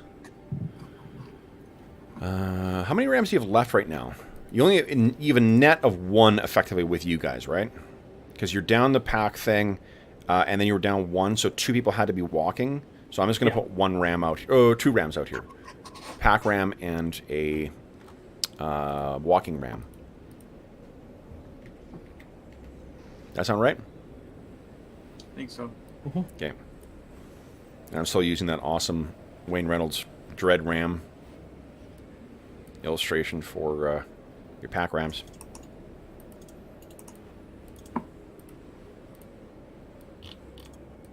Yeah, those Perytons were no freaking joke. Okay, and actually I need to... Joke of several 6th to 7th level characters running around with no magic weapons isn't, Yes. Well, you guys made... Yeah, I trusted that you guys would be innovative enough, and look at that, you did. So, clearly the lesson I learned is that you guys don't need to get magic items. Come on. Okay. Let me bring a token over as well too. And I'll do this afternoon because it is a holiday tomorrow. Maybe I'll update some of the stuff here so you guys don't have to watch me do it for those listening at home, and you guys don't have to wait for me to do it for the players. As fun as I'm sure this is. Mo, welcome back. You guys survived? Oh, you might be muted, Mo. Sorry, no, I turned the game down when I'm away. Yeah, all injected. Outstanding. We had another round of blinding going on, and then we fought through it. Yeah. Okay. Then, let me make a quick measurement here to get this set up properly here. That's about right. Yeah, that's about right. All right. I got a picture of a seal. I tell you, that's going to be truly the most fearsome of foes that you guys will face. Is the seal. No, charging elephant seal can crush one of the quite easily. Oh yeah, like I mean, the not to be messed with. walruses and such are pretty nasty creatures as well too. They're like the hippos of the North Sea. Okay, let me quickly roll one thing here, guys. So no one was playing a Mormon law in the Starfinder. No one was playing. No. We had fuck that. The session yesterday was just such a good reminder of, like I said, the game. The game's great. Like it's not. It's perfectly functional. There's nothing that the game does that really sets the world on fire. But the setting is just so much fun to play in. You know. 20, 30, Yeah, some settings are like that. It's a bit like Eberron. Totally. Yeah. Eberron is just a ridiculously fun. I can imagine myself walking down that street, in the rain in Shan. Absolutely. Yeah, I totally agree. And I heard from Ingolf. Ingolf said that what do you call it? He was glad to see we're playing Starfinder again. So that was cool. Oh, excellent. Yeah. On MeWe I heard from him. For those listening at home, Ingolf was one of the stars of our first Starfinder campaign. So, okay. So I think I've got my monsters set up here. So let me quickly reveal to you guys. I woke up this morning, and I'm not about to break into song here, but I woke up this morning, and I told my son, today feels like a really good day. We had a good couple of sessions yesterday. We had a good session on Thursday. I had no idea what to expect from this game, just because it's always, with the random encounters and stuff like that, it's always a crapshoot as to what we're going to be seeing for the day. But let me share with you guys why today is a good day. Because what you can see off in the distance, about 240 feet away, clearly loping their way along, is a pack of snowy owl bears. Yes! Of course. Look at that thing. Look at that. How amazing is that? Oh, god dang. I'm gonna die. And Plot twist, Lex didn't find the cubs, but he found something much scarier. there's where they... Let me move you guys. Do I have you on the token? I don't know. But look at this, guys. Boom. There's where you guys are. And far away is where the snowy owl bears are. And they kind of... I've looked over. They can see where you guys are. And for those listening at home, if you are a new joiner, the owlbear is my favorite monster apart from the wyvern. I love wyverns a little bit more because the poison's amazing.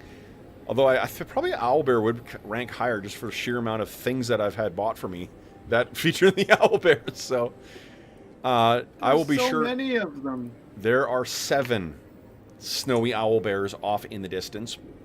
I have a question. Of course. Ooh, There's I have actually a many. ranger here that's got that soothe animal thing, but I don't think owl bells fit in that particular. Rangers can calm them down bit. Is that true? That is true. However, this is AD&D, so these are not necessarily hostile. This is an animal. The undead, they're always going to be aggressive. Certain other things are just by nature going to be aggressive. This snowy owlbear may not be aggressive. So New mounts. yeah, seriously, there's a great. Actually, there is a. I'm not joking. If Imagine you how search epic online, there is a fucking great illustration of a dwarf riding an owlbear. Let's do it up. This is amazing. We cut to what's his name, Keg, whatever your mount. Alehead. Alehead, a single tear running down. Oh, Alehead, I still love you. Well, when I was deciding what to do with my unallocated points, there is chariot driver, and I was thinking of Erlich's castle. Maybe we could get chariots with skis and have them pulled by the owlbears. Yeah, there is a great Frazetta painting. It's that woman with the chariot and with the owlbears or with polar bears pulling it along. Yeah, and then if we meet the right witch, we'll just run her down. All right, guys, I have rolled the reaction here. So these things look over. All of their, their white faces, those yellowed eyes, those vicious, hooked beaks.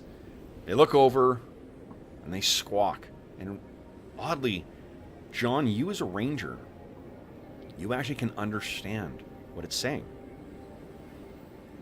I tilt my head and listen. Listen in. Hold a hand to the other guys. I'm like, hold on. Hold on. And what it says is, let's take our mid-session break. You son of a bitch. So for those listening at home, we're going to take our mid-session break, and we'll be back. I can't believe you fell for that, John. I'm not for sure.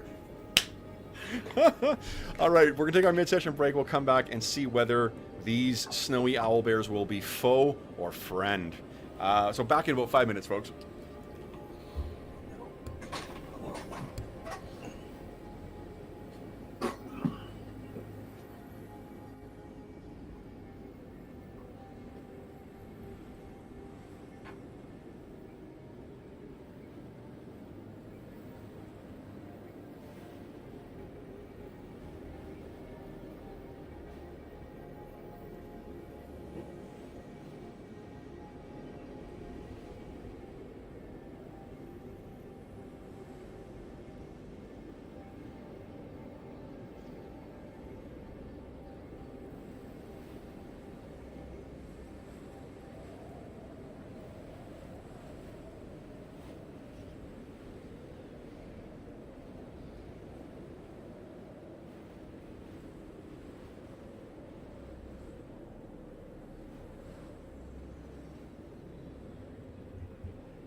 All right, we are back. Let's check in with chat here while we're waiting. Hey, everybody.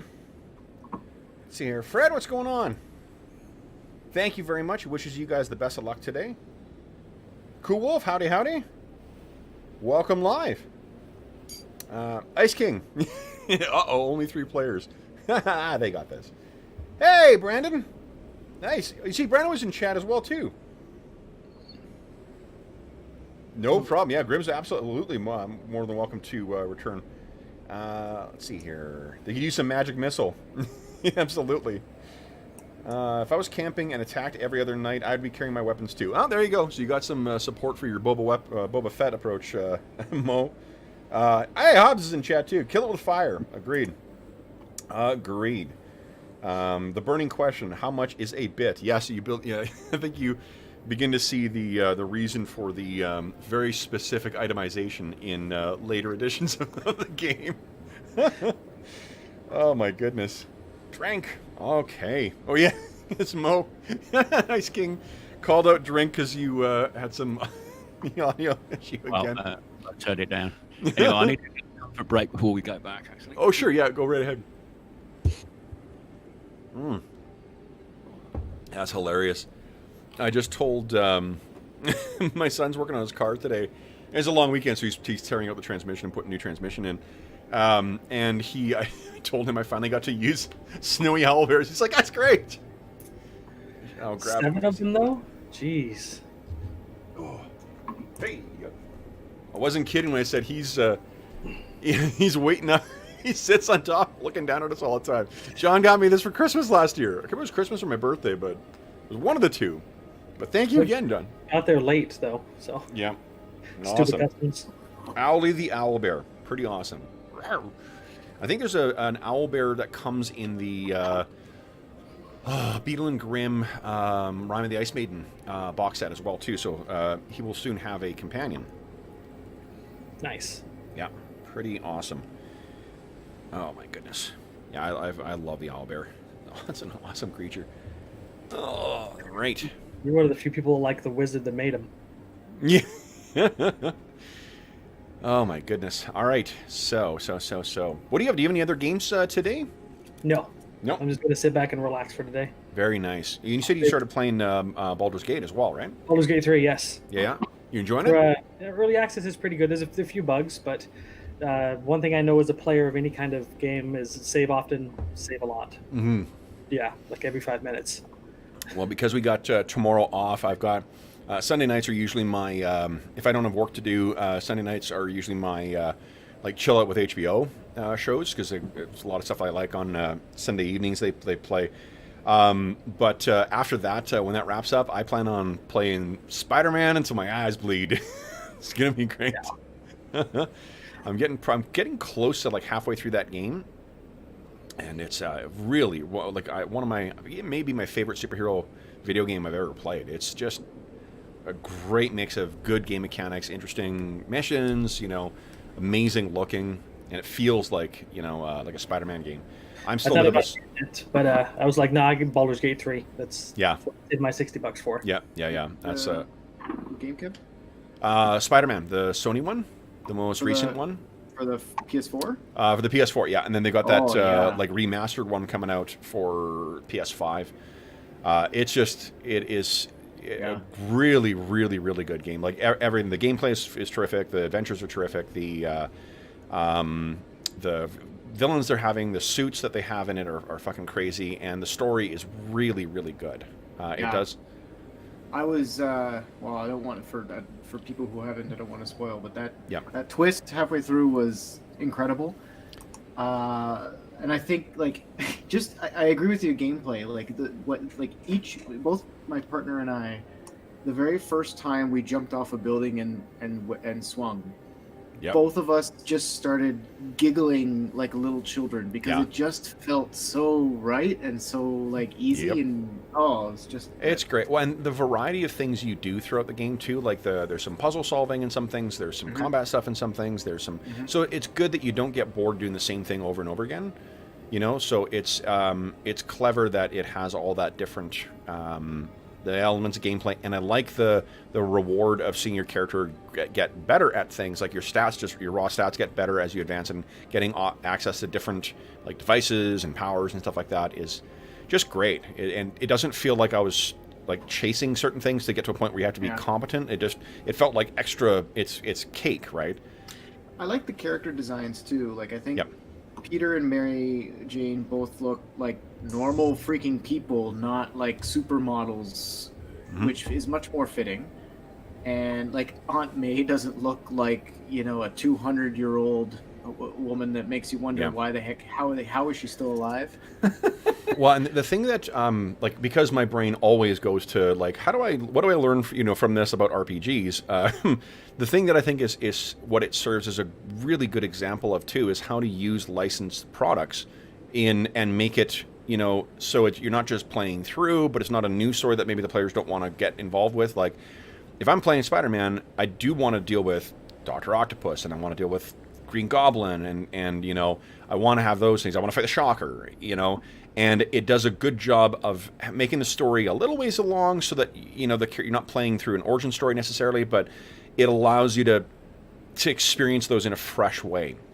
And I think like if you're running an RPG like, you know, Marvel Superheroes or DC Heroes or DC Adventures or something featuring a licensed character, it's a good exemplar of like, here's how you could allow those players to go through that experience and encounter those villains and whatnot for the first time, and other characters and supporting characters, without, you know, just doing an origin story.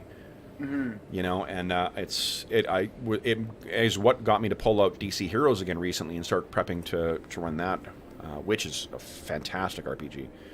Okay, I think we're all back here, so now we get to see what an owlbear mauling looks like. I mean, now we get to see you guys rely on your ranger skills to safely, you know, navigate your way through this. Okay, so you guys can spot these things, and let me move you just a little bit further south here.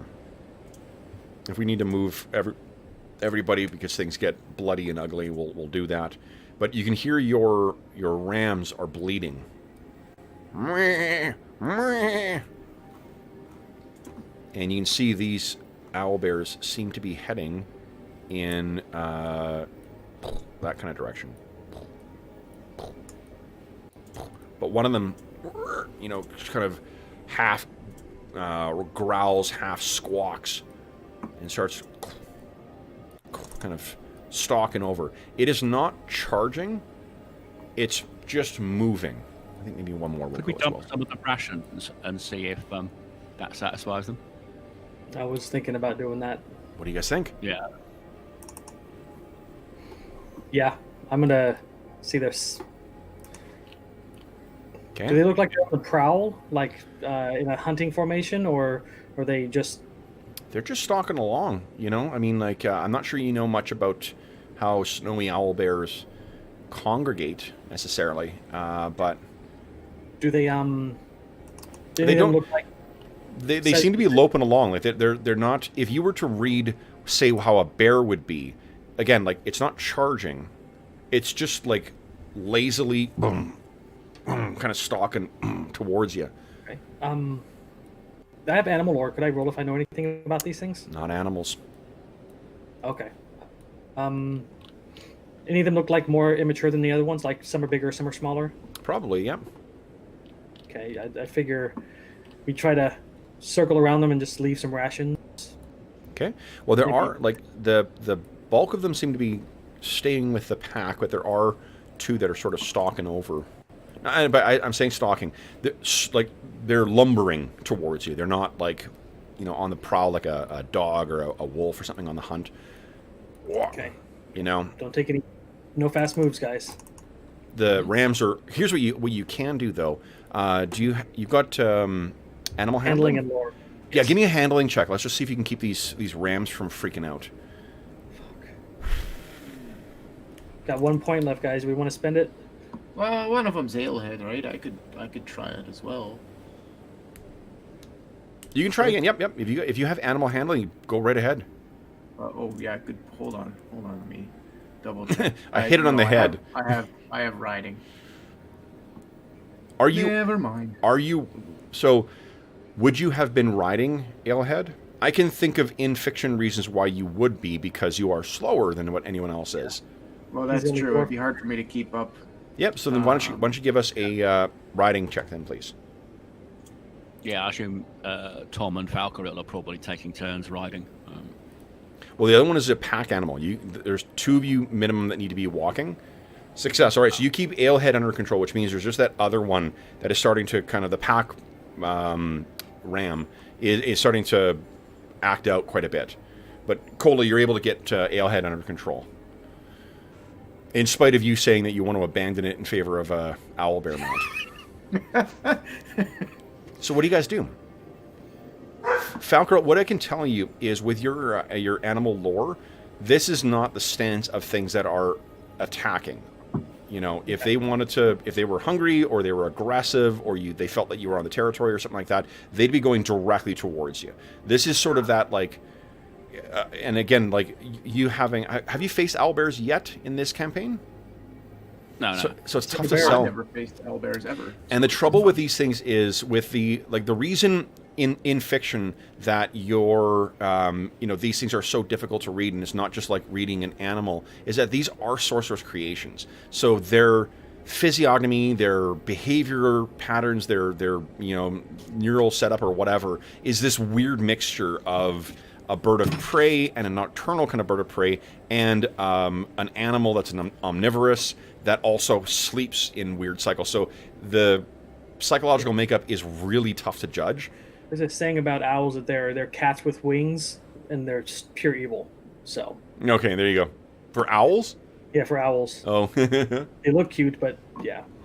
I'd say Falcor would walk over and like lift off one of our bags with like 10 rations in it, and just leave it off to the side, and we're gonna just move off away from them slowly.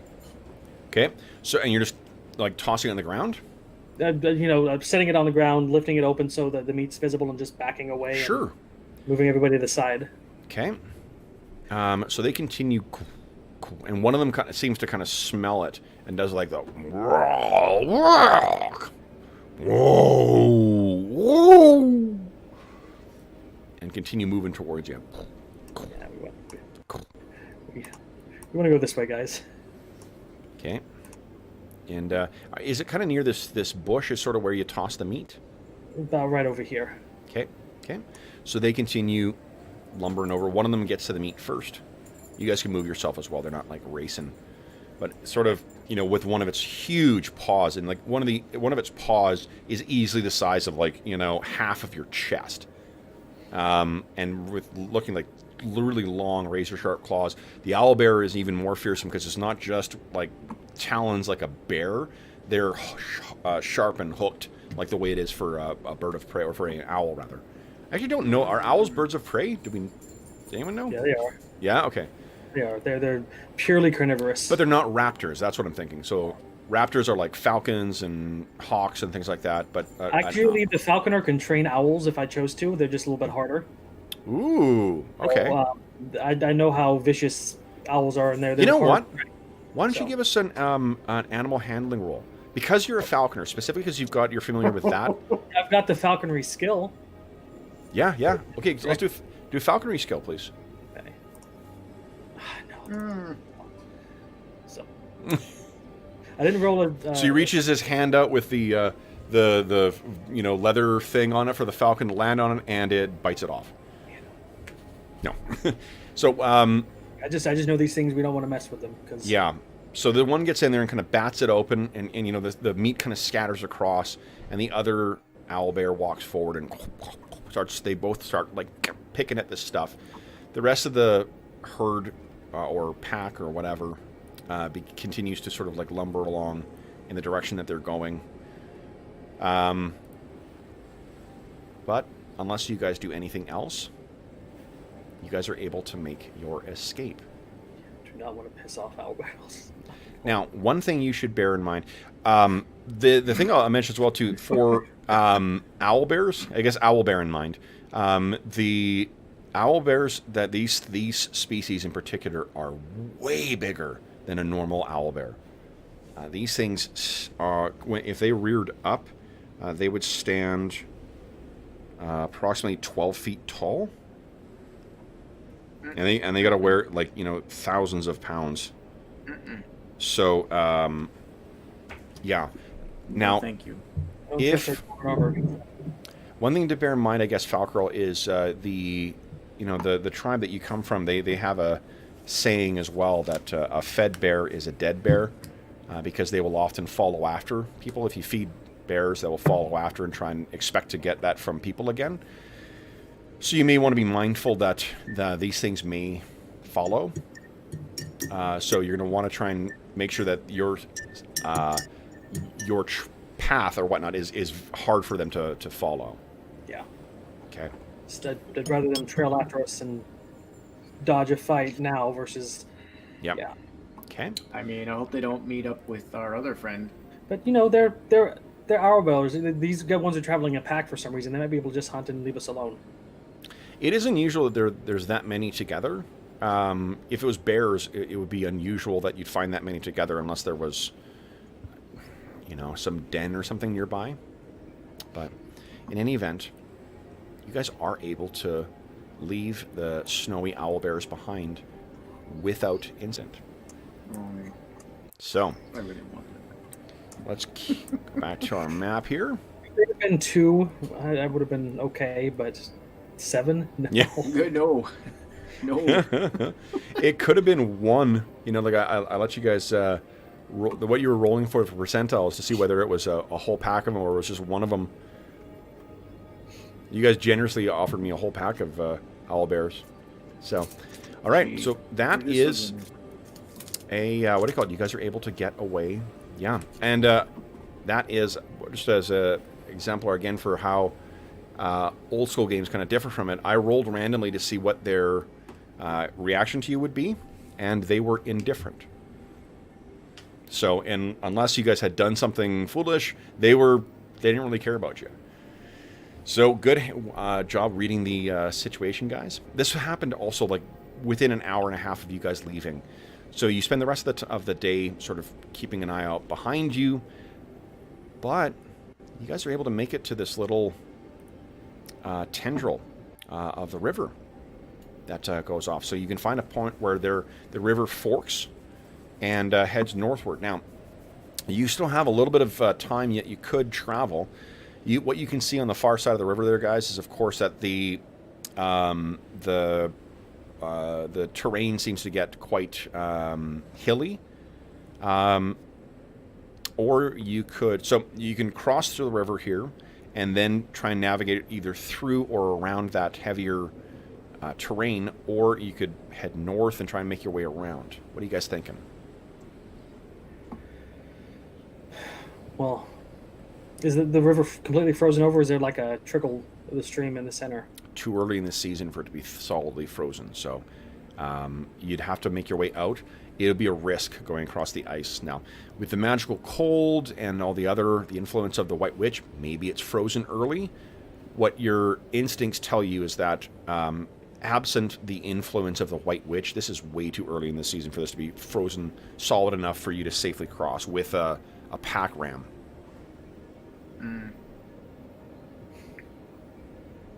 But it's been magically cold for a lot longer, so who knows? Falcarel, can asshole there can he fly up ahead and give us any indication of a better route? How much control do you have over him? Well, currently he's extremely loyal and he can distract an enemy for me, but he hasn't taken to my tracking training. I see. My suggestion is we follow the river upstream a good bit until we find a really good crossing point, and go over, or we just circle around the hill at the far end and follow the glacier south. Either way, we're going to go east. So with respect to the crossing, like unless you guys knew there was a place that people would normally ford these rivers, then you're not going to get away from the fact that you're going to be risking thin ice. It was a long shot. Yeah. So if you northeast makes the most sense. That was the original plan anyway, to kind of go up to where the river kind of ends at that hill area. Cross over here or go around it entirely. I forget which we had suggested. Either way loses time, but I think Kevin had mentioned. Oh no, The escarpment was the avenue because he said that we would need to be doing some climbing, but we all identified that we had Ropes and pythons the and- climbing skills, so Yep. that we'd be able to manage that. And you guys picked up all the supplies you would need to do climbing when you were at Care de Naval. So, and I mean, let's if we find a better point that looks really good to cross, maybe we take it. But otherwise, stick with the original plan. Well, like I said, it's just gonna be a matter of crapshoot. You unfortunately don't have a local guide, so you don't have any idea of where a safe fording may happen. So it's just a matter of, do you want to run the risk of crossing the ice here now, or do you want to run the risk of crossing the ice at another point? Nah, let's stick with the. Yeah. This is already proven to be. We're low in resources and such. I'd stick with the safer option. Plus, if we follow the river, then we're more likely to be able to find wood and such. So I think that's probably the safer bet. The last thing we need to do is lose our pack ram. So, Yes. I'm just Falco's instinct is saying we're going to be getting closer and closer to the glacier, and it's going to get colder and colder, and the river might freeze all the way through. But otherwise, stick with the plan. Okay. Agreed. Okay. Yeah. All right. So you guys are able to carry on to about there. I'll give you a little bit further here. About there.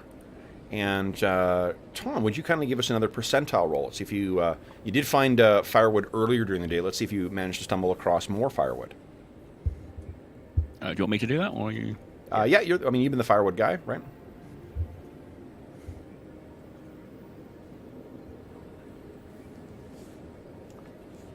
Oh, Nice. Oh, right. Yep, Oh, first so one. yes. So you guys have 2 days worth of firewood you've recovered today. we're up at 3, which is good. Okay. And it's with much regret. I have to close the stats for the snowy owlbear now, guys. Oh, you'll throw one of us in the tribesman camp trying to train one. Okay. So, for this evening, do any of you wish to... well, I guess you got more than enough firewood now, so you're going to have a fire again tonight? I think that'd be best. Okay. Do the campsite, get all that loaded up, and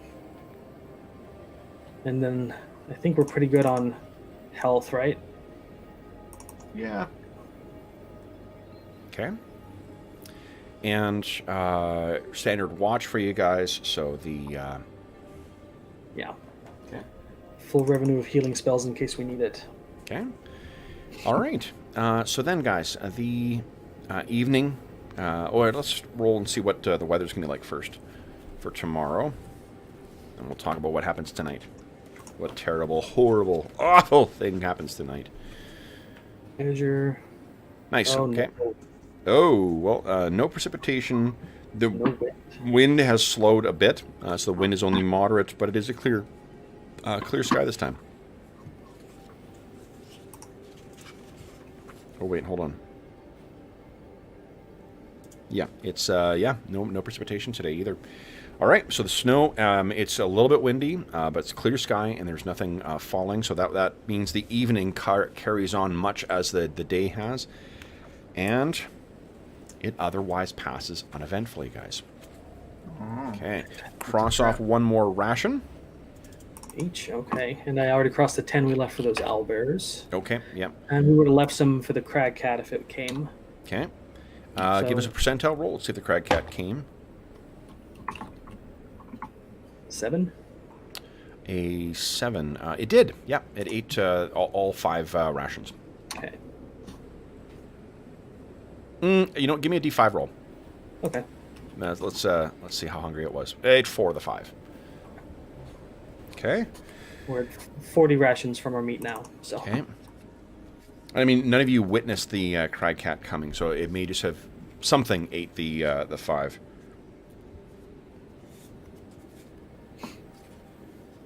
All right, and give me 1 second. I need to load something up. Oh, let me read something while I'm doing this.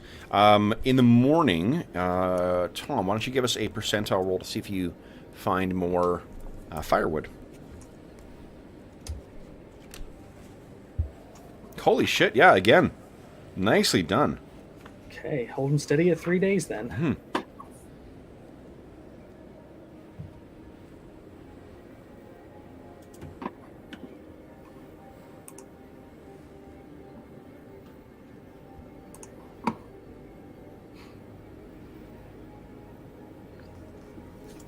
Okay.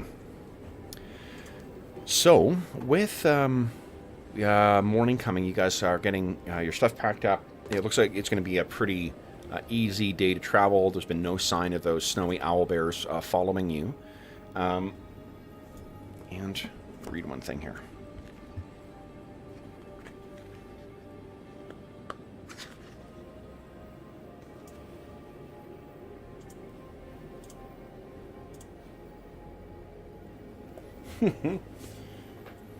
Okay. I need to quickly get one thing into here. You know, I really do need to do this and add... I'm just going to add all the assets in from Rime the Frost Maiden later today, so I don't have to keep doing this in mid-session, guys. So my apologies for this. But this ancient undead dragon is not going to, you know, introduce its... I mean, the... sorry, totally event-free day is not going to add itself. You know, and in fact, I should... Your Null Vampire, you are for sure going into our... Yeah, we don't need those. Yeah, I don't know. They're pretty good. Okay, let's see here. I don't think we fought any gnolls so far in this this adventure path. Okay. Let's see here.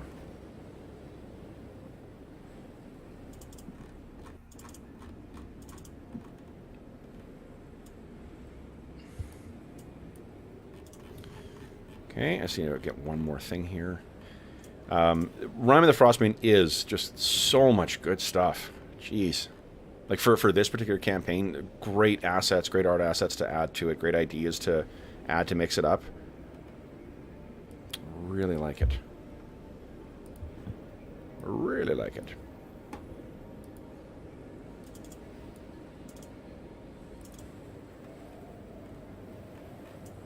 And did I add this already? You know what? It's funny. I've added a bunch of these already. Not as tokens, but as handouts. All right. So then, guys, the morning comes. Someone give me a D4 roll, please. You find more firewood very early into your day's journey. God, it's only, once again, like almost like just like yesterday. It is about an hour into your actual travel, so you're following along. You're down to about maybe there, following along the river, and looking out in the river on the actually on the edge of the river, not too far out, you can see a solitary figure, and that is. This is just the animal, not the apparatus you see there. It's a huge polar bear.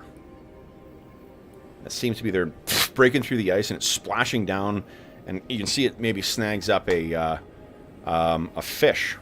You know, batters a fish out of the stream, a knucklehead trout. And, or steelhead? Steelhead, no, knucklehead is here. And it grabs it in its big jaws, and it starts stalking its way back to the side. See if it's surprised. It seems oblivious to you guys. And as it gets to the edge, you guys are probably about maybe 150 yards away at this point. You're up a little bit on the bank, you know, carefully following on the river, but not making yourself exposed. But looking down, you see something a little strange. As it stalks to the side of the river, it transforms into this humanoid form, pulls on this thing that, like a set of pants or a kilt of some kind, as it gets to the edge, and begins stalking over to where there is a camp.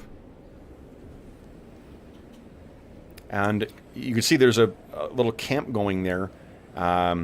It's stoking. There's a fire that seems to have burned mostly the way down, but this massive bear man or bear woman starts stalking, kind of poking at the fire and begin stoking it up again.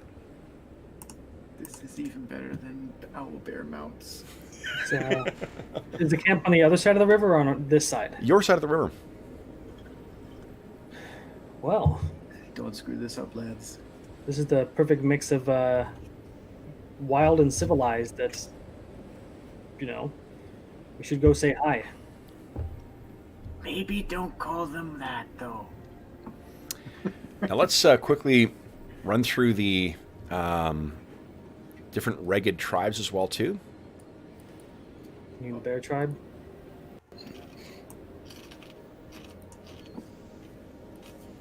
Just as a refresher, there's the elk, the bear, the wolf, the tiger. Whatever could you be implying, Kevin? No, it's not. I'm not saying one way or the other with this. It's just your characters would be aware that the most adversarial clan you guys have been facing thus far has been the Bear Clan. Yeah, the Bear Clan. Yeah, that'll However, be- I think Falcarel, as a ranger, you still would be aware that lycanthropy is a plague that cuts through many, many communities. You guys have encountered the sinister were-rats, right? Those inflicted with that type of thing. Almost to a person, even if the most benevolent and generous and kind-hearted person afflicted with lycanthropy can turn their hearts evil and cruel by virtue of the infection. It not only turns them into, twists their bodies into inhuman forms, the lycanthropy curse does the same thing. However, there is one exception to that. The werebears. The werebears. And you would be aware of that. I think we should go and say hi. This is probably going to be one of the safest places we could be if they accept us in. If they accept us in, the bear tribe, yeah, they're the ones. We can't really call them allies. Well, Well, hang on. Do we know if the ragged tribesmen have non-human members? As far as you know, the ragged tribesmen are all Human. ragged. They're all human, ragged. yeah. So I think this isn't necessarily the same tribe. And even if he was, the fact that he's a werebear heavily swings Falcarel's opinion that he might be trustworthy. Cola, I can tell you, because you grew up here too, lycanthropy doesn't run rampant through the tribes. Like, they don't, they're not shape changers.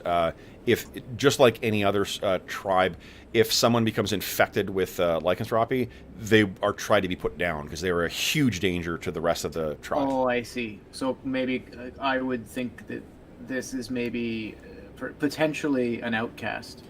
It's weird. Yeah, like they're not, shapeshifters are not common. There are druids among the, the ragged tribes, but there isn't, and they're strange, primal or nature magics. But it's not like they're, skin changers are a regular feature of the ragged tribes. This would be a bit a strange thing. All right. Well, then it warrants checking out. Yeah. Can move on down there and, try not to be stealth. Well, I mean, I hardly doubt we're stealthy or we're clanking with our armor. So. Unless you're trying to be quiet. The werebear turns and kind of looks over at you guys, and sees you coming down. You guys make your way down the kind of the embankment and then along the banks of the river, because the river obviously is, with the change in weather, it's kind of contracted. Now, this is where that reaction thing cuts both ways. Well,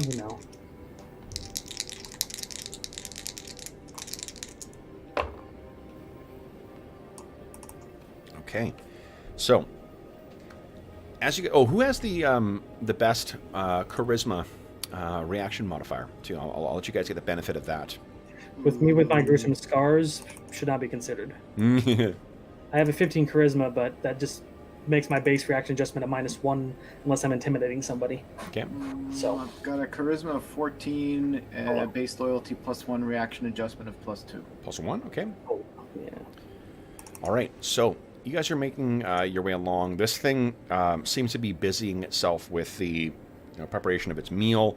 But then when it gets up to move over, I guess the one of your rams maybe bleats, and this thing turns and looks over at you guys. And this, as you're getting closer, it's not as big as a polar bear necessarily. So it's not, again, like 12 feet tall, but it's pretty close. Standing up on its feet, it's got to be about 9 feet tall. And it turns over towards you and kind of is just looking quizzically. You know, and it's just like in the illustration, it's a strange mix of, you know, ursine features with clear characteristics that would suggest an intelligence behind it. Braided hair with things put in it. You know, there's clothing that is clearly sized for this creature in this form. And what do you guys do? It's kind of standing there. Its arms at its side, and you guys are probably about 100 yards away. Maybe no, let's say 50 yards away at this point. What do you guys do? Get him! No. I'm following Falcro's lead here. Yeah. Falcro, he'll, you know, he has his bow stowed. He would have since he saw the werebear and figured out what it was. And he walks forward, you know, hands down to the sides, palms forward, and he says, "Greetings, noble bear." What language do you use? I'd probably do the. Let's see, I've got Kalundish. Is that applicable here? Which one? Kalundish. Let me see. I'm going to take a look at your character sheet. Yeah. Oh, cut and paste the name into chat, will you? Okay. That's probably easier. Or faster, at least. I don't know if that's the Keller language. Or... I don't remember. Let me take a look here. Oh, where's my... Here we go. One of my favorite Forgotten Realms books. Yeah. The 3rd edition Forgotten Realms guide is fucking awesome. Okay. Took it as a bonus language, so. Okay, so the Ragged tribesmen speak. I know. I'm looking it up. Anna's really anxious to correct me on what language it speaks.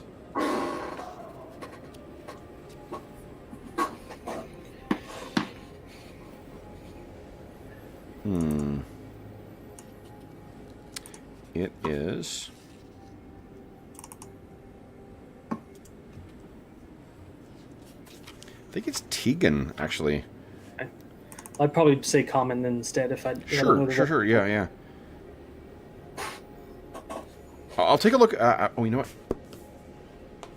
This doesn't rhyme with the Frostmaiden. What language they speak? As it does have something I think about languages. It's not super important necessarily for this, but it's something that'll bug me. Wilderness survival. I'll take a look again today as well, too, John. I think, was that one of your newer languages? Yeah, one of my newer ones. So let's assume that that's one of the ones that you were trying to take of the, like, it's the Ragged Tribesman speech. So unless I just forgot to look it up, or we've got it, that's maybe that is the thing, we looked it up before and I just forgot about it. So yeah, you say that in the language of the Ragged Tribesman, and it kind of takes its head kind of moves back, quizzical. So clearly it understood the language, and it says, "You speak our tongue," in the same language. I say, forgive me for my poor grammar, but I've recently learned it. You are apt in it. Who are you, travelers, to be in the wastes? And as it gestures, you can see like the fur underneath the arm is sort of blowing. Dwarves. Dwarf, you are far from your valley. I can't understand what he's saying. Never mind. No, he says that in common this time. Sorry. Oh, okay. I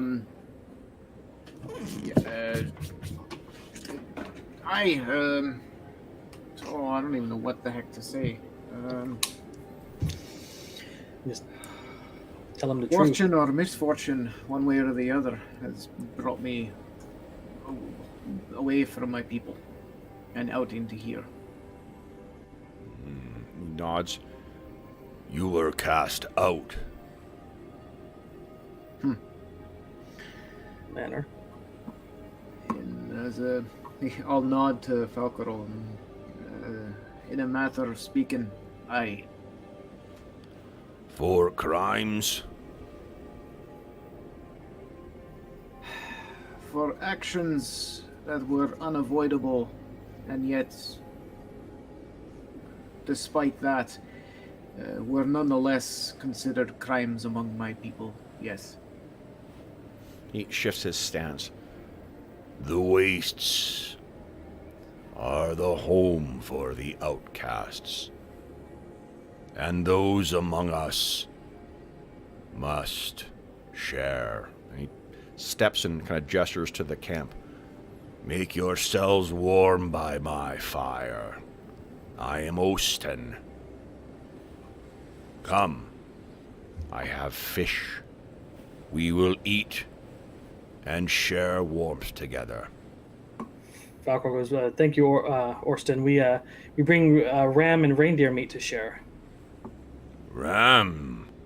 I've not had dwarven ram in many years. And the ram's kind of like... Well, we lost a few in a Periton attack. We made use of their bodies. I saw them on the wing. Terrible creatures. One of them Please. got away. Good. The grave is the best place for Peritons. Come. Come. And he gestures for you guys to join him around the fire. So you guys are able to make your place around there. The fire is burning nicely. And you can see there's a little bit of an encampment that looks like it may be not permanent necessarily, but definitely more than one day. Okay. So as you guys sit down and warm yourselves, he brings you fresh water, and you can see that he has a couple of the fish that are sitting out and are frying on the fire as well too. I'll add a few of our bits of meat to it, and Sure. I will check our stores and see if we have any of the dwarven ale remaining. I forget. I think you do. Yeah, you guys. The last time you had that you had some. John, you can correct me if I'm wrong on this, but I think you guys had some when you guys were celebrating with last time. oh, that was actually the ale I picked up from East Haven. Oh, okay. The dwarven ale would have been on Alehead, and Jeff's character is not here, but he would have Right. been watching that. Yeah, Brune, I know for a fact, would be watching that like a hawk. And I mean, and let's be serious here. Kola would have, Brune wouldn't been able to pay attention all the time, and Kola's a dwarf. He would have made sure Yeah. he's got his own personal stats Sure. somewhere. But, I will Osten pour is out a little bit and offer, and Austin. so it's go. like like the little sippy cup for him, and quickly gets down. Whoa, ho, ho, ho. The ale of dwarves is renowned, and I see for a reason. I have not much that I can share, but in gratitude for this shelter and warmth, I happily share the best my people have to offer. Please. The skies are clear. The wind weak. Today is a day to celebrate. Tomorrow, the White Witch's power may force more difficulties, but today we celebrate. Yeah, Valkyrie, he sits up at that, and he says, "'Tis the White Witch that brings us to these lands. What do you know of her?" You are foes of the White Witch? Yes. And Falcor says in a manner that leaves no uncertain terms about it. Kola hopes that goes well. I instinctively trust this guy for some reason. I am an outcast of my tribe. My people of the bear. They have of late, even those who would still deal with me and and he kind of gestures to himself, my gift. They no longer follow, no longer entreat with me. Those entranced by the White Witch. She came from the Elk tribe and bent the bear to her will. Gifts, baubles of a corrupted ice. That's the trail that we follow to find her. The Elk tribe has been left shattered, and the dwarves are taking them in. For the elk to have... Do you know the White Witch? Why? We know of her story. And what happened? We're not sure what drove her to Auril, but we know she's fully under her power. And How do you know she is of the Elk tribe? when we took in the Elk tribe and took them back to the Dwarven Valley, they shared the story of her origins. You took in the Elk tribe. The remnants of them. Who are you to take in the survivors of that tribe? We are champions of the Dwarven Valley. Kola was instrumental in freeing it, and we are his allies. Free. What afflicted the valley? Weapons and armor of the Black Ice. Massive stores of it. The black ice stretches to the west. Indeed. Under, isn't it Karn's Mountain or Kelvin's Cairn. Kelvin's Cave? My people,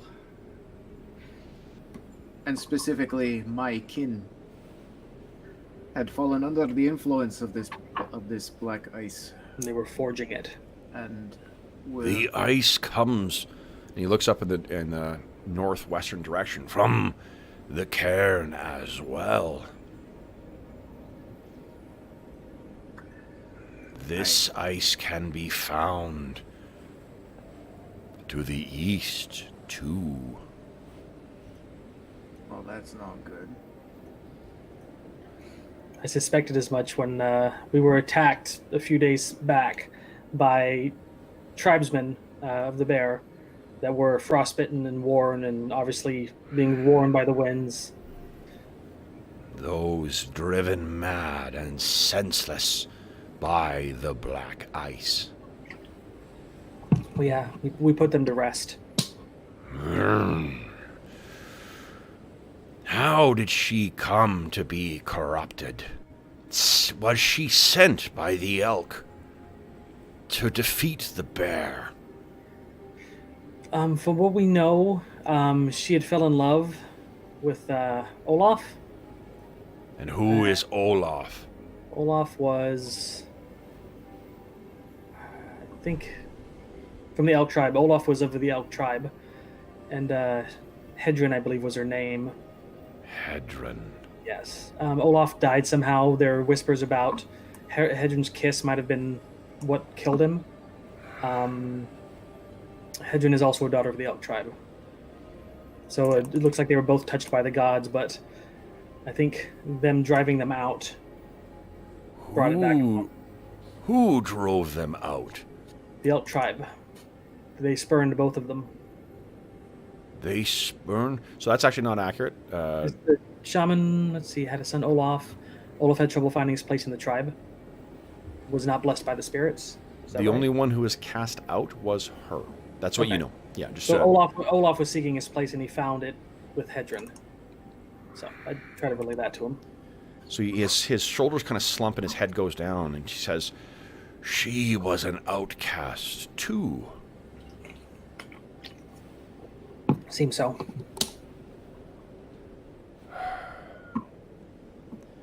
These lands drive many to harsh choices, desperate measures that no man or woman of the warmer lands would contemplate. She seems a victim too, and would spread her pain to our kin. And he's talking to you, Cola, at this point.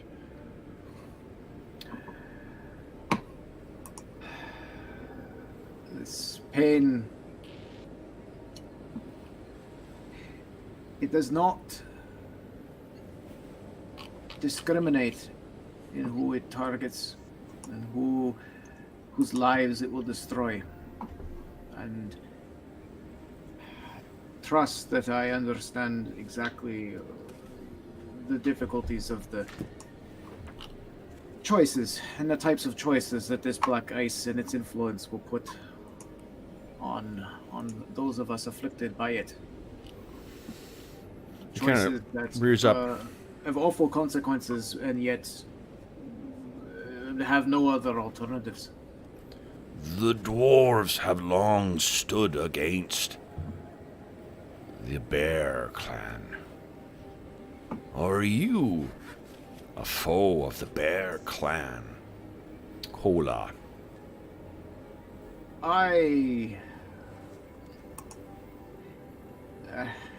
The truth of the matter is I have not lived in the valley for the greater part of my adult years. I have loyalty to my people, of course, but I have no enmity towards the Ragged at all, regardless of clan. And so no, I bear no ill will toward the Bear Clan. And if they, like the others, are fallen victim to the witch's wiles or the influence of Auril, then a part of me would see them freed of that influence as well, especially having experienced it myself. There is more to this than simply the magic. Magic also relies on men. And our kin have been afflicted by more than just magic. If you are not a foe of the Bear Clan, then you are not a foe of mine, Cola. The Bear Clan has been corrupted by the White Witch, but it suffers under the hand of a weak, spirited man. What do you go to do? How will you defeat this White Witch?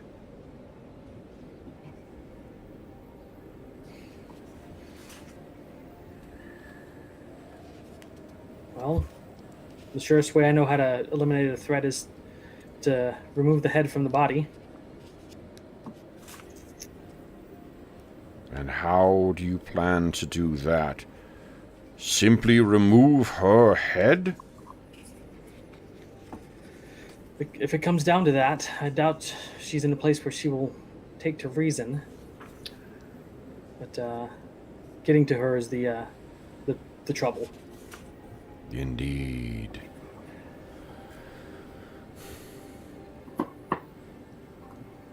Where do you travel?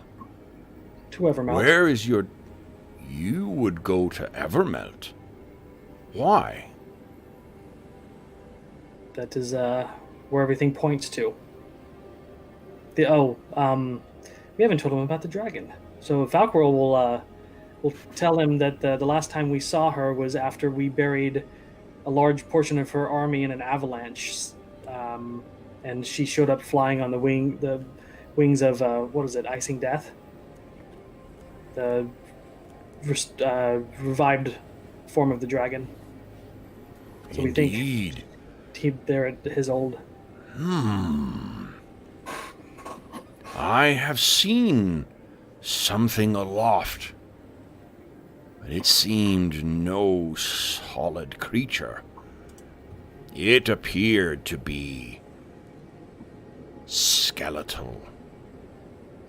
Something long dead. Dragons have been strangers to this land for more than a century. You know she is at Evermelt. I believe she is.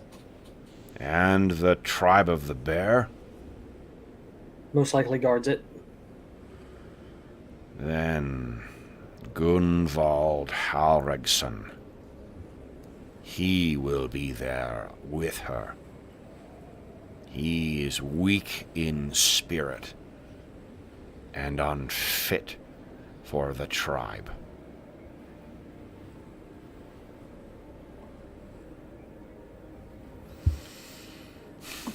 Your numbers are few. Indeed.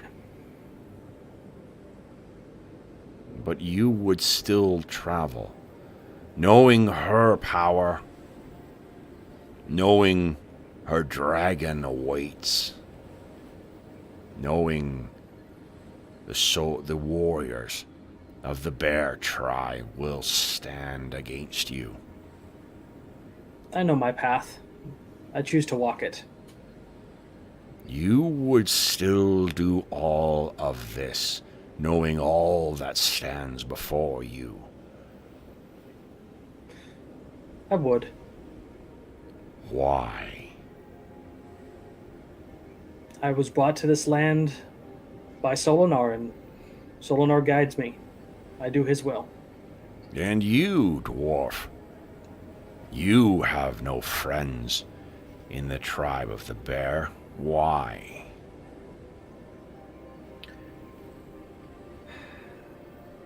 Because my people came close to tearing themselves apart over this ice and over the witch's influence. My own family paid the price. My own mother paid the price. I myself have come under the influence before of this ice, and I understand a thing or two about the strength it holds over its victims, and the control it has over them. And I would not wish that on others. And it does this land no good. For if your people are going to be torn asunder like mine almost were. You turned against your own family for the betterment of your people. Let us say that my family provided no alternatives. And the cost of that made you an outcast. Aye.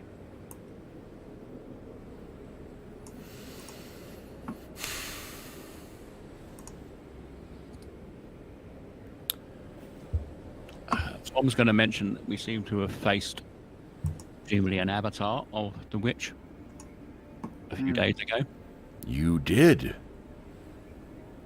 You faced the White Witch and lived. Was Just close.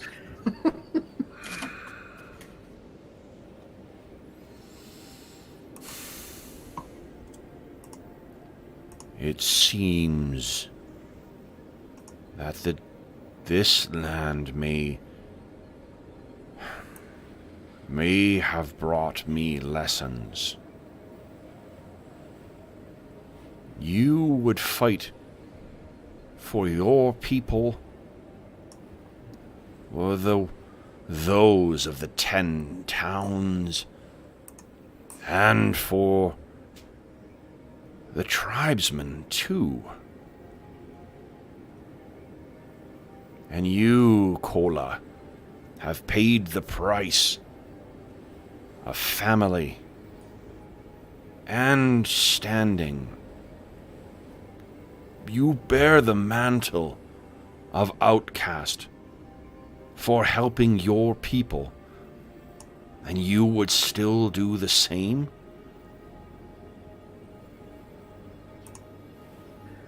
My path is set, and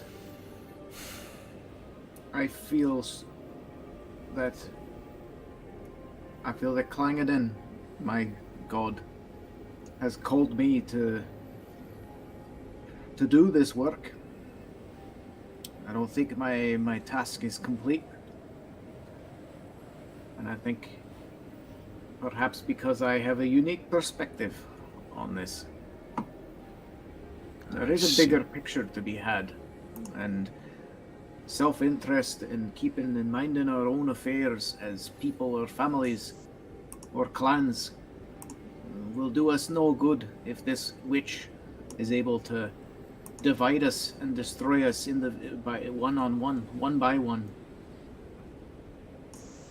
Your words are wise, Kola. And I see my path too.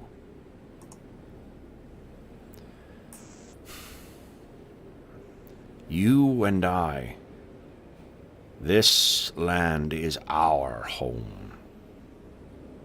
These strangers come, but this is where we live. You and I have more in common as well.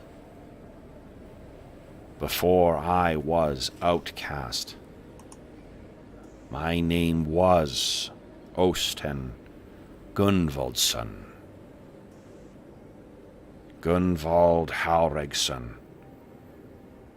the chieftain of the Bear tribe, is my father. You serve as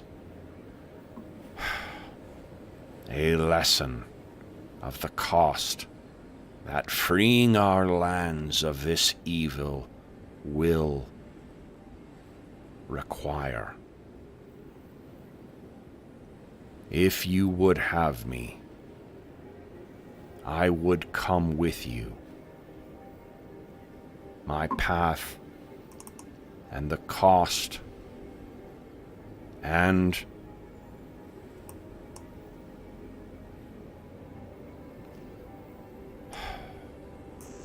the responsibility of the outcast is clear to me. Let me show you the way to Evermelt. Let us free my people as you did yours, Kola, and defeat this white witch for good.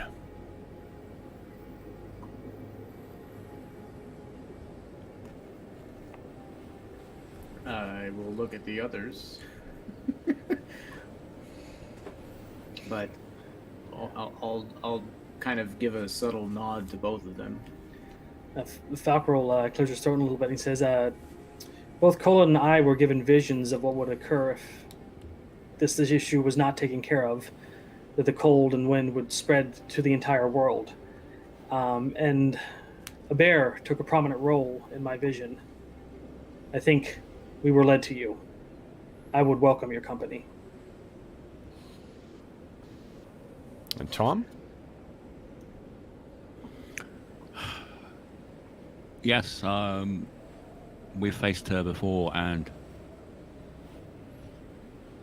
in the fight, a bear came to our aid and unfortunately died in the combat with the White Witch, or an avatar of her. I assume she isn't dead. And I'll mention the fact that we were saved by the bear coming in. Those who know to speak to them know there are many in this land touched by the spirits, wiser than some. They can be allies. I know this bear. His passing grieves me. But if he would fight with you, then our path is clear. As one outcast to another. That word, outcast. Neither of us had any choice in our paths. We, in effect, have been orphaned by these circumstances, in one way or another. I would be grateful to have you by my side, and among us, someone else who has an understanding of this cost and of this price, and what this can feel like. Ben, let us celebrate a new union, and tomorrow set forth for Evermelt. You guys can count this as 2 different meals shared with allies. So you gain 2 charges back. This is favored by Baranar True Silver. Yeah. And guys, I think with that, we will bring this session to a close. So, Kind of, does Cole have enough to give Thomas a restoration without depleting his ring? I have 13 charges, restoration takes 10, so I can do it. Because Thomas has been winged quite a bit. Yeah, Yeah, down Cola by and top Thomas, and but 2 Cola's extra. not gonna. Alright. So Well- Thomas, yay? We don't have spells that can do it. no, the restoration is, I think, a 4th level spell. So it'll be a few more levels where you guys can have access to that. Does 4th that or fix 5th. everything? Yeah. So, is your guys' call. I mean, you can make the decision at the start of next session if you like as well, too. That's Yeah, not something that needs to get decided now. So let me quickly. How many points of Astonishing Fortune do we have left? Just 1. It's 1. Okay. You guys were making good use today. Okay. So you guys defeated in combat, you guys defeated 20 hit dice worth of adversaries. So those who were fighters here, please feel free to add that. Let me quickly do the math here. Crunchy old numbers.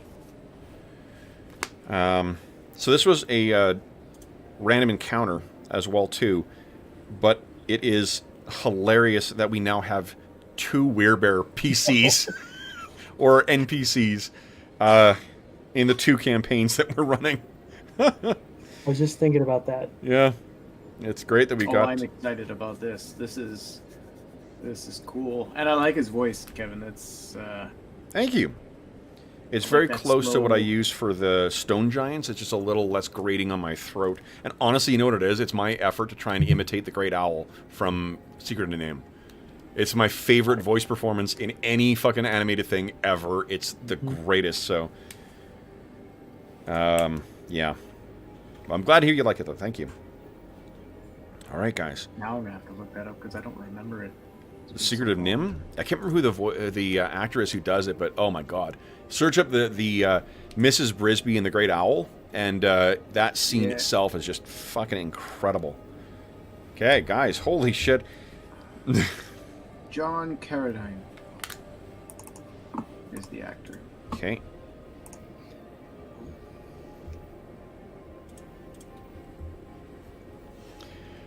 So, that fight with the Cold Light Walkers, that felt pretty hard, right? Well, the blinding doesn't help. Yeah, blinding's not too far. Well, and the loss of constitution, or at least the threat of it and whatnot too. Well, guys, I do hope that it was at least memorable, because you guys are each walking away with 1,850 XP for today. 1850. Wow. Well, ding. Nice. I only needed like 70 for a ranger. Oh, fantastic. Okay, so why don't you give us a roll of 2d10? Oh, ding ding. Nice. So 5 hit points. And a con because it's my Is your favorite? level Oh, 6. excellent. So. Anyone else hit the next level? No. New. Okay. I'm quite a ways off. I mean, I only just hit 5. Oh, fair enough. A Okay. while ago.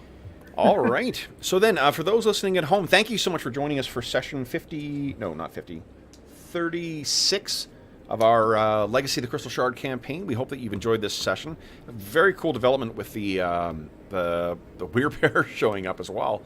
As is always the case, if you have any comments, questions, or concerns regarding the session, the campaign, or the game we're playing, please don't hesitate to leave a comment in the comment section of the video, and I will endeavor to reply in a timely fashion. In addition, you can also reach me by Twitter at Dungeon Musings, and by email. My email address is dungeonmusings@gmail.com. In addition, you can also find a link in the description of this video to the Dungeon Musings Discord server, and we have all of us are active on there, so you can find channels dedicated to this campaign, this game, and every other game we run on the channel, as well as a bunch of other great stuff like finding a group, like convention chat, so you can find about online conventions that are going on, which is kind of all conventions right now. In addition, there's chat about AD&D, chat about 5th edition, chat about different games. So there's tons of great people on there engaged in interesting conversations. You are more than welcome to join us in the conversation there. In addition, if you enjoyed the session, you don't want to miss a future one, I'd ask you to consider clicking on the subscribe button and the bell icon to be notified of when we go live. And you can also find the schedule for the Dungeon Musings the Dungeon Musings YouTube channel on the community chat tab of the Dungeon Musings YouTube channel. That's posted tonight, so every Sunday night, as well as posted on Twitter and posted on Discord. Last thing I'll say is a big thank you to the players from today. So, Mo, John, and Andrew, thank you so much for joining me today, guys. This was a really fun session. And snowy owl bears. We finally get some snowy owl bears into the game. That is terrific. Maybe next time they'll be a little more aggressive. So, For the bigger party. yeah, no doubt. So, for those listening at home, once again, this is our quarantine campaign, and if you are listening to this during the current crisis or contemporaneous to it, we do hope this finds you healthy, safe, and weathering the current crisis as well as can be expected. This is a difficult time for everybody. We hope that we've given you a couple of hours to take your mind off of the troubles of our world and think of the troubles that our Icewind Dale heroes keep getting themselves into. And until we see you again, happy gaming.